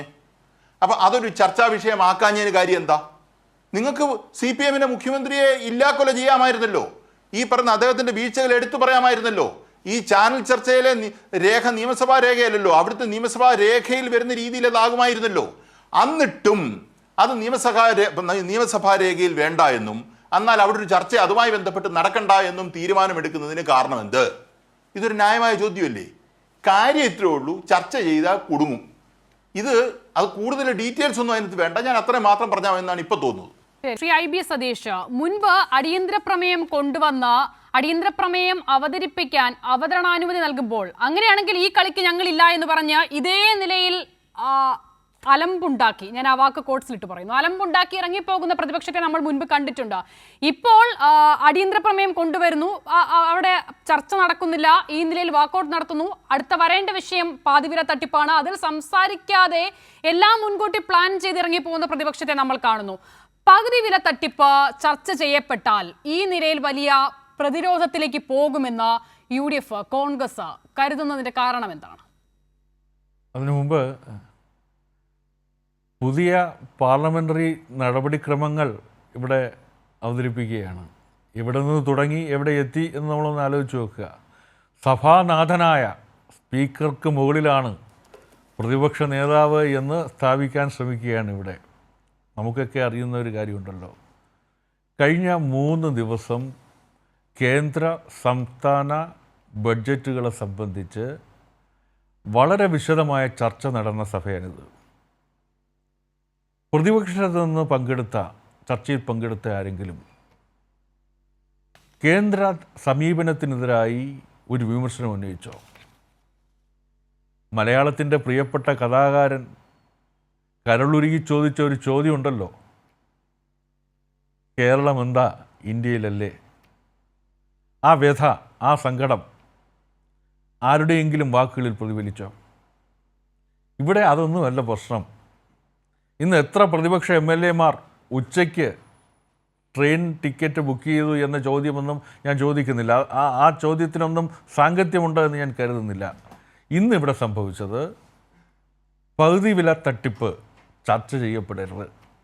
അതുമായി ബന്ധപ്പെട്ട് അന്തരീക്ഷത്തിൽ പല കഥകൾ കേൾക്കുന്നുണ്ട്. ആ നോട്ടീസ് കൊടുത്തത് ഒരു അബദ്ധമായി പോയി എന്ന അഭിപ്രായം പാർലമെൻ്ററി പാർട്ടിയിൽ ഉണ്ടായി എന്നും അങ്ങനെ ചില MLA-മാർക്ക് അഭിപ്രായം ഉണ്ടായി എന്നും, മറ്റൊന്ന് ഞങ്ങൾ നോട്ടീസ് കൊടുത്തു പക്ഷേ ചർച്ച നടന്നില്ല, നടക്കാതെ പോയതിന് ഞങ്ങൾ ഉത്തരവാദിയല്ല എന്ന് പറയാനുമാണ്. യഥാർത്ഥത്തിൽ ഇന്ന് നിയമസഭാ നടപടിക്രമങ്ങളെ ദുരുപയോഗം ചെയ്യുകയാണ്. ഇന്ന് വളരെ പ്രാധാന്യമുള്ള കേരളത്തിൻ്റെ വികസന ചരിത്രത്തെ സംബന്ധിച്ച്, സാമൂഹിക ചരിത്രത്തെ സംബന്ധിച്ച് വളരെ പ്രാധാന്യമുള്ള 2 ബില്ലുകൾ, വയോജന കമ്മീഷൻ, 2 കേരളത്തിൻ്റെ വ്യവസായ വികസന ഇടനാഴികൾ ഉൾപ്പെടെയുള്ള കാര്യങ്ങൾ ചർച്ച ചെയ്യേണ്ടതായിരുന്നു. ആ 2 ബില്ലുകളും ഇന്ന് ചർച്ച ചെയ്യാനുള്ള അവസരമില്ലാതാക്കി. മലബാർ മേഖലയിലെ ടൂറിസം വികസനവുമായി ബന്ധപ്പെട്ട് ബഹുമാനപ്പെട്ട ശ്രീ KT ജലീൽ കൊണ്ടുവരുന്ന ശ്രദ്ധ ക്ഷണിക്കൽ അതിനെ ബഹളത്തിൽ മുക്കിക്കളഞ്ഞു. അതോടൊപ്പം ഈ ആ സബ്മിഷൻ്റെ വിഷയത്തെ സംബന്ധിച്ച് നാളുകളിൽ നമ്മൾ അറിയാൻ പോകുന്നതേയുള്ളൂ വസ്തുതകൾ. ഇപ്പോൾ മഞ്ഞുമലയുടെ അറ്റം മാത്രമല്ലേ കണ്ടുള്ളൂ. എന്തൊക്കെയാണ് സംഭവിക്കാൻ പോകുന്നത്, ആരൊക്കെയാണ്, മുൻവിധിയുടെ അടിസ്ഥാനത്തിൽ നമ്മളൊന്നും പറയണ്ട. പക്ഷേ ഒരു കാര്യം ഉറപ്പാണ്, പ്രതിപക്ഷം മുഖ്യമന്ത്രിയുടെ ചാട്ടുളി പോലെ തളഞ്ഞു കയറുന്ന ഉത്തരങ്ങളെ ഭയക്കുന്നു. ആ ഉത്തരങ്ങളിൽ നിന്ന് ഒളിച്ചോടണം. ആ ഒളിച്ചോടാൻ അവർ തിരക്കഥ തയ്യാറാക്കി വന്നു, ബാനറുകൾ തയ്യാറാക്കി വന്നു, പ്ലക്കാർഡുകൾ തയ്യാറാക്കി വന്നു, സ്പീക്കറെയും സഭയെയും ബാനർ കൊണ്ട് മറച്ചു പിടിച്ചു. സ്പീക്കർ പ്ലീസ് കൺക്ലൂഡ് എന്ന് പറഞ്ഞത്, പ്ലീസ് കൺക്ലൂഡ് എന്ന് പറയുന്നത് ഒരു അപമര്യാദയുടെ പ്രകടനമായി വ്യാഖ്യാനിച്ച് സ്വയം പരിഹാസ്യരാവുകയാണ്. കഴിഞ്ഞ കുറേ കാലങ്ങളായി കേരളത്തിലെ പ്രതിപക്ഷ നേതാവ് എത്രത്തോളം ദുർബലമായിരിക്കുന്നു എന്ന് ഈ നാട് കാണുകയാണ്. ഇനിയെങ്കിലും ക്രിയാത്മക പ്രതിപക്ഷമാവും എന്ന് പറഞ്ഞു തുടങ്ങിയ പ്രതിപക്ഷ നേതാവ് നശീകരണാത്മക പ്രതിപക്ഷമാകാതിരിക്കാനെങ്കിലും ശ്രദ്ധിക്കണം എന്നാണ് ഇന്നത്തെ ദിവസം കേരളത്തോട് പറയുന്നത്. ശരി, അഡ്വക്കേറ്റ് വസന്ത് ശ്രീക്ക് ചുരുങ്ങിയ സമയം മാത്രമേ ഉള്ളൂ. സഭ സമ്മേളിക്കാൻ തുടങ്ങിയിട്ട് ഇത്ര അധികം ദിവസമായി. സാധാരണ നിലയിൽ ഇത്ര വലിയൊരു തട്ടിപ്പിന്റെ വിവരങ്ങൾ വരുമ്പോൾ വസന്ത് പറഞ്ഞതുപോലെ അന്വേഷണത്തിൽ പാളിച്ചയുണ്ടെങ്കിൽ, പ്രതികളിലേക്ക് എത്തുന്നതിൽ പാളിച്ചയുണ്ടെങ്കിൽ, പ്രതിപക്ഷത്തിന് ഏറ്റവും സുന്ദരമായ ആ വിഷയം അവതരിപ്പിക്കാനുള്ള വേദിയായിരുന്നു നിയമസഭ. തർക്കമില്ലല്ലോ വസന്ത. ഇത്രയധികം ദിവസം ആ വിഷയം സഭയുടെ പരിഗണനയിലേക്കേ കൊണ്ടുവരാൻ പ്രതിപക്ഷത്തിന് താല്പര്യമില്ലാതിരുന്നത് എന്തുകൊണ്ടാണ്? ഏറ്റവും ഒടുവിൽ ഇന്ന് അതിനൊരു അവസരം ലഭിക്കുമ്പോൾ ഈ നിലയിൽ ഉടക്കുണ്ടാക്കിയത് എന്തിനാണ്? അല്ല, ഒന്ന്, ആ വിഷയത്തെക്കാൾ പ്രധാനമാണ് SC/ST വീതം വെട്ടിക്കുറച്ചത് എന്ന് മനസ്സിലാക്കുന്ന ആളാണ് ഞാൻ. അത് അങ്ങും മനസ്സിലാക്കുന്നുണ്ട് എന്നാണ് ഞാൻ പ്രതീക്ഷ. അല്ല വസന്ത്, അതിൽ ചോദ്യത്തിലേക്ക് വരും. നോക്കൂ, SC/ST വിഷയത്തിൽ അടിയന്തര പ്രമേയം അത് അവിടെ കഴിഞ്ഞല്ലോ, ചർച്ച കഴിഞ്ഞു. അതിനുശേഷമുള്ള അടുത്ത വിഷയം അതായിരുന്നു പാതിവില. ശ്രീ അസിത, നേരത്തെ അങ്ങ് നമ്മളാരും VD സതീശൻ അല്ലല്ലോ എന്ന് പറഞ്ഞെങ്കിലും അങ്ങ് AN ഷംസീറിനെക്കാൾ കഷ്ടമാണ്. അതിനേക്കാൾ കൂടുതൽ അല്ല, അത് എന്താണെന്ന് അറിയാമോ വസന്ത? ഈ സഭയായിക്കോട്ടെ, ഇത്തരം ചർച്ചകളായിക്കോട്ടെ, ഇതൊക്കെ വസന്തിനും അത് അറിയാവുന്നതാണല്ലോ. നമ്മളൊക്കെ സമയം തീരുമാനിച്ചാണല്ലോ ഒരു പരിപാടിക്ക് ഇറങ്ങുന്നത്. അതിന് മുൻപ് നിർത്തി അവസാനിപ്പിച്ച് പോകണം വസന്ത്, ഇല്ലെങ്കിൽ അത് നമ്മുടെയൊക്കെ എന്തോ കുഴപ്പമാണെന്ന് വിചാരിക്കുന്നവരാണ് ഞങ്ങളൊക്കെ. ശരി, പറയൂ. അപ്പോ ഞങ്ങളെ സംബന്ധിച്ച് പാതിവില തട്ടിപ്പുമായി ബന്ധപ്പെട്ട് യാതൊന്നും ഭയപ്പെടാനില്ല. അതുമായി ബന്ധപ്പെട്ട ആരോപണത്തിന്റെ നിലയിലേക്ക് വന്ന 2 നേതാക്കൾ, ഒന്ന് ശ്രീ മാത്യു കുഴൽനാടനും ഡീൻ കുര്യാക്കോസും, പിറ്റേ ദിവസം തന്നെ വാർത്താ സമ്മേളനം വിളിച്ച് വെല്ലുവിളിക്കുകയാണ് കേരളത്തിലെ മാധ്യമങ്ങളെ, വാർത്ത പുറത്തുവിട്ടവരെ, വാർത്ത സൃഷ്ടിച്ചവരെ. ഞങ്ങൾക്കെതിരെ എന്തെങ്കിലും ഒരു കണിക 50 പൈസയുടെ എങ്കിലും പങ്കുണ്ടെങ്കിൽ തെളിയിക്കാൻ ഞങ്ങൾ ആവശ്യപ്പെടുകയാണ്. ഇത് കേന്ദ്ര ഏജൻസിയോ മൊസാദോ ആരെങ്കിലും കൊണ്ട് അന്വേഷിപ്പിക്കണം. അങ്ങനെ അന്വേഷിപ്പിച്ച് ഇങ്ങനെയാണെങ്കിൽ അത് ലാലി വിൻസന്റെ പേര് വസന്ത് സൗകര്യപൂർവ്വം ഒഴിവാക്കി. ശരി, എന്തായാലും നമ്മളത് മറന്നിട്ടില്ല. പക്ഷെ അങ്ങനെയാണെങ്കിൽ ആ വാദം കൃത്യമായി നേരത്തെ പറഞ്ഞതുപോലെ സഭാരേഖകളിലടക്കം ഉണ്ടാകുമായിരുന്നു. അതിനുള്ള അവസരം എന്താണ് ഒഴിവാക്കിയത് വസന്ത്? യാതൊരു ബുദ്ധിമുട്ടുമില്ല. ലാലി വിൻസന്റ് അവർ അഭിഭാഷകയാണ്. അഭിഭാഷക എന്ന നിലയ്ക്ക് അപ്പുറത്തേക്ക് അവർ എന്തെങ്കിലും ചെയ്തിട്ടുണ്ടെങ്കിൽ സർക്കാർ കണ്ടുപിടിക്കട്ടെ, അതിന് കുറ്റപത്രം സമർപ്പിക്കട്ടെ. ഞങ്ങളുടെ കയ്യിൽ പോലീസ് ഇല്ലല്ലോ, ഞങ്ങളുടെ കയ്യിൽ കോടതിയും ഇല്ലല്ലോ. ഞങ്ങൾ ഏത് അന്വേഷണത്തെയും സ്വാഗതം ചെയ്യുന്നു എന്ന് മാത്രമല്ല, CPM നേതാക്കളിലേക്ക് അന്വേഷണം എത്തണം. അങ്ങനെ അന്വേഷണം എത്താതെ നിലച്ചാൽ സഭയ്ക്കുള്ളിൽ മാത്രമല്ല സഭയ്ക്ക് വെളിയിലും പ്രതിഷേധം നടത്താനും അതിനെ കൃത്യമായ നിഴലിലേക്ക് അന്വേഷണത്തെ കൊണ്ടുവരുവാനും കഴിവുള്ള ഒരു പ്രതിപക്ഷം ഇന്ന് കേരളത്തിലുണ്ട്. അത് നിങ്ങൾ വരും ദിവസങ്ങളിൽ. അഡ്വക്കേറ്റ് ലാൽകുമാർ, CPM നേതാക്കൾ ആരെങ്കിലും ആ പരിധിയിലേക്ക് വരട്ടെ, അപ്പോൾ ഞങ്ങൾ കാണിച്ചു തരാമെന്നുള്ള മട്ടിലാണ് വസന്ത്. പിണറായി വിജയനുണ്ട്. പിണറായി വിജയനല്ലേ ഇഫ്താർ വിരുന്നിൽ, അതായത് ഓൾറെഡി രജിസ്ട്രി. ശരി വസന്ത്, അതിൽ സമയമില്ലാത്തതുകൊണ്ടാണ് വസന്ത്. ശരി അങ്ങനെയാണെങ്കിൽ നരേന്ദ്രമോദിയും ഉണ്ട്, അദ്ദേഹം ഒരുമിച്ച് ഫോട്ടോ ഒക്കെ എടുത്തിട്ടുണ്ട്. ശരി ലാൽകുമാർ പറഞ്ഞു അവസാനിപ്പിക്കും. അല്ല, കേരളത്തിൽ വിവാദപരമായ വിഷയങ്ങൾ വരുന്നത് ചർച്ച ചെയ്യാൻ വലിയ തിടുക്കം പിടിക്കുന്നതാണ് പ്രതിപക്ഷം. ആ തിടുക്കം എന്തുകൊണ്ട് ഈ വിഷയത്തിൽ കാണിച്ചില്ല എന്നുള്ളതാണ്. നോക്കൂ, ഇതൊരു വലിയ തർക്കം. സ്വർണ്ണക്കടത്ത് ഈ പറയുന്ന നിയമസഭയിൽ ചർച്ച ചെയ്യണം, ചർച്ച ചെയ്തേക്കാമെന്നങ്ങ് പറഞ്ഞു എന്ന് പറയുന്ന പോലെ ഓരോ കാര്യങ്ങളും ചർച്ച ചെയ്തേക്കാമെന്നാണ് ഈ വിവാദപരമായ വിഷയങ്ങൾ. നിങ്ങൾ ഏത് വിവാദം എടുത്തു നോക്കൂ, കേരളത്തിൻ്റെ മുഖ്യമന്ത്രി അല്ലെങ്കിൽ ഈ CPM-ന്റെ സർക്കാർ ഞാൻ മനസ്സിലാക്കിയത്തോളം ചർച്ച ചെയ്യേണ്ട എന്ന് പറഞ്ഞിട്ടില്ല. ഏറ്റവും കൂടുതൽ ഇവരുടെ അടിയന്തര പ്രമേയം അംഗീകരിച്ച് ചർച്ചയിലേക്ക് പോയിട്ടുള്ളത് ഈ സർക്കാരിൻ്റെ കീഴിലാണ്. ഇതും ചർച്ച ചെയ്യുമെന്ന് അവർക്ക് ഉറപ്പാ. ചർച്ച ചെയ്താൽ ഈ പറയുന്ന വസന്ത് പറഞ്ഞ ഈ ഓരോ വിഷയങ്ങളും എടുത്ത് അവർ അവതരിപ്പിച്ചാൽ പോരെ. ഇവിടെ പറയാതെ അവിടെ ലാലി വിൻസെന്റ് ഈ പറയുന്ന രീതിയിൽ ഇടപെട്ടിട്ടില്ല, അവർ വക്കീലായിട്ട് പോയതാണ്. അപ്പം നിങ്ങൾക്ക് അതിൻ്റെ കാര്യം പ്രൂഫ്സ് ഈ പറയുന്ന രീതിയിൽ വെക്കാമല്ലോ, ജനങ്ങളുടെ മുന്നിൽ വെക്കാമല്ലോ. അതിനനുസരിച്ച് മുഖ്യമന്ത്രിക്കോ അല്ലെങ്കിൽ അതുമായി ബന്ധപ്പെട്ട് നിൽക്കുന്ന മന്ത്രിക്കോ എന്തെങ്കിലും പറയാനുണ്ടെങ്കിൽ അവരുടെ ഭാഗം കൂടെ നമുക്ക് ഔദ്യോഗികമായിട്ട് കേൾക്കാമായിരുന്നല്ലോ. നിങ്ങളൊരു ആരോപണം ഉന്നയിച്ചാൽ വ്യക്തമായി മറുപടി പറയും. അതേ സ്ഥാനത്ത് നിങ്ങൾ ചർച്ചയിലിരുന്ന് പറയുകയാണെങ്കിൽ ഈ വസന്ത് ഇവിടെ ഇരുന്ന് ചർച്ചയ്ക്കുള്ള മറുപടി മുഖ്യമന്ത്രി പറയത്തില്ല. പക്ഷെ പ്രതിപക്ഷ നേതാവ് അവിടെ ഒരു ആരോപണം ഉന്നയിച്ചാൽ, വാർത്താ സമ്മേളനത്തിൽ പോലും ഉന്നയിച്ചാൽ മുഖ്യമന്ത്രി മറുപടി പറയണമെന്നില്ല. പക്ഷെ നിയമസഭയിൽ അദ്ദേഹം ഉന്നയിച്ചിരുന്നുവെങ്കിൽ മുഖ്യമന്ത്രി മറുപടി പറഞ്ഞേനെ. ആ മറുപടി എന്ന് പറയുന്നത്, ശക്തിയുള്ള മറുപടി എന്ന് പറഞ്ഞാൽ അതിന്റെ ഡോക്യുമെന്ററി സ്ട്രെങ്താ ഞാൻ പറയുന്നത്. നിങ്ങൾ പറയുന്ന എന്താണ് സംഭവിച്ചിരിക്കുന്നത് എന്നുള്ള ഡീറ്റെയിൽസ് അദ്ദേഹം പറയുന്നുള്ളൂ. അല്ലാതെ VD സതീശനെ അവിടെ വെച്ച് എടുത്തിട്ട് അടിച്ചു കളയും അല്ലെങ്കിൽ ആ പേടി എന്നുള്ളതല്ലല്ലോ നമ്മൾ പറയുന്ന പേടി. അപ്പൊ അദ്ദേഹത്തിന്റെ സബ്സ്റ്റൻസ് ഉണ്ടാകും. ആ സബ്സ്റ്റൻസിനെ ബേസ് ചെയ്ത് സംസാരിക്കുന്ന ഒരാളാണ് പിണറായി വിജയൻ. ആ സബ്സ്റ്റൻസിനെ ബേസ് ചെയ്തുള്ള മറുപടി നിങ്ങൾ വരാൻ പോകുന്ന ദിവസങ്ങളിൽ രാഷ്ട്രീയമായി താങ്ങുമോ എന്നുള്ളതാണ് നമ്മൾ പറയുന്നത്. അല്ലാതെ പേടി എന്നുള്ളതും മറ്റൊരു അർത്ഥത്തിലല്ല ഞാൻ ഉപയോഗിച്ചത്, മറ്റാരും അങ്ങനെ ഉപയോഗിച്ചതെന്ന് എനിക്ക് തോന്നുന്നില്ല. ശരി ഓക്കെ. എന്തായാലും വളരെ നന്ദി. ചർച്ചയിൽ ചേർന്ന 3 പേർക്കും ശ്രീ IB സതീഷ്, അഡ്വക്കേറ്റ് വസന്ത് ശ്രീയേക്ക്, advocate Lalkumar. News and views പൂർണ്ണമാകുന്നു.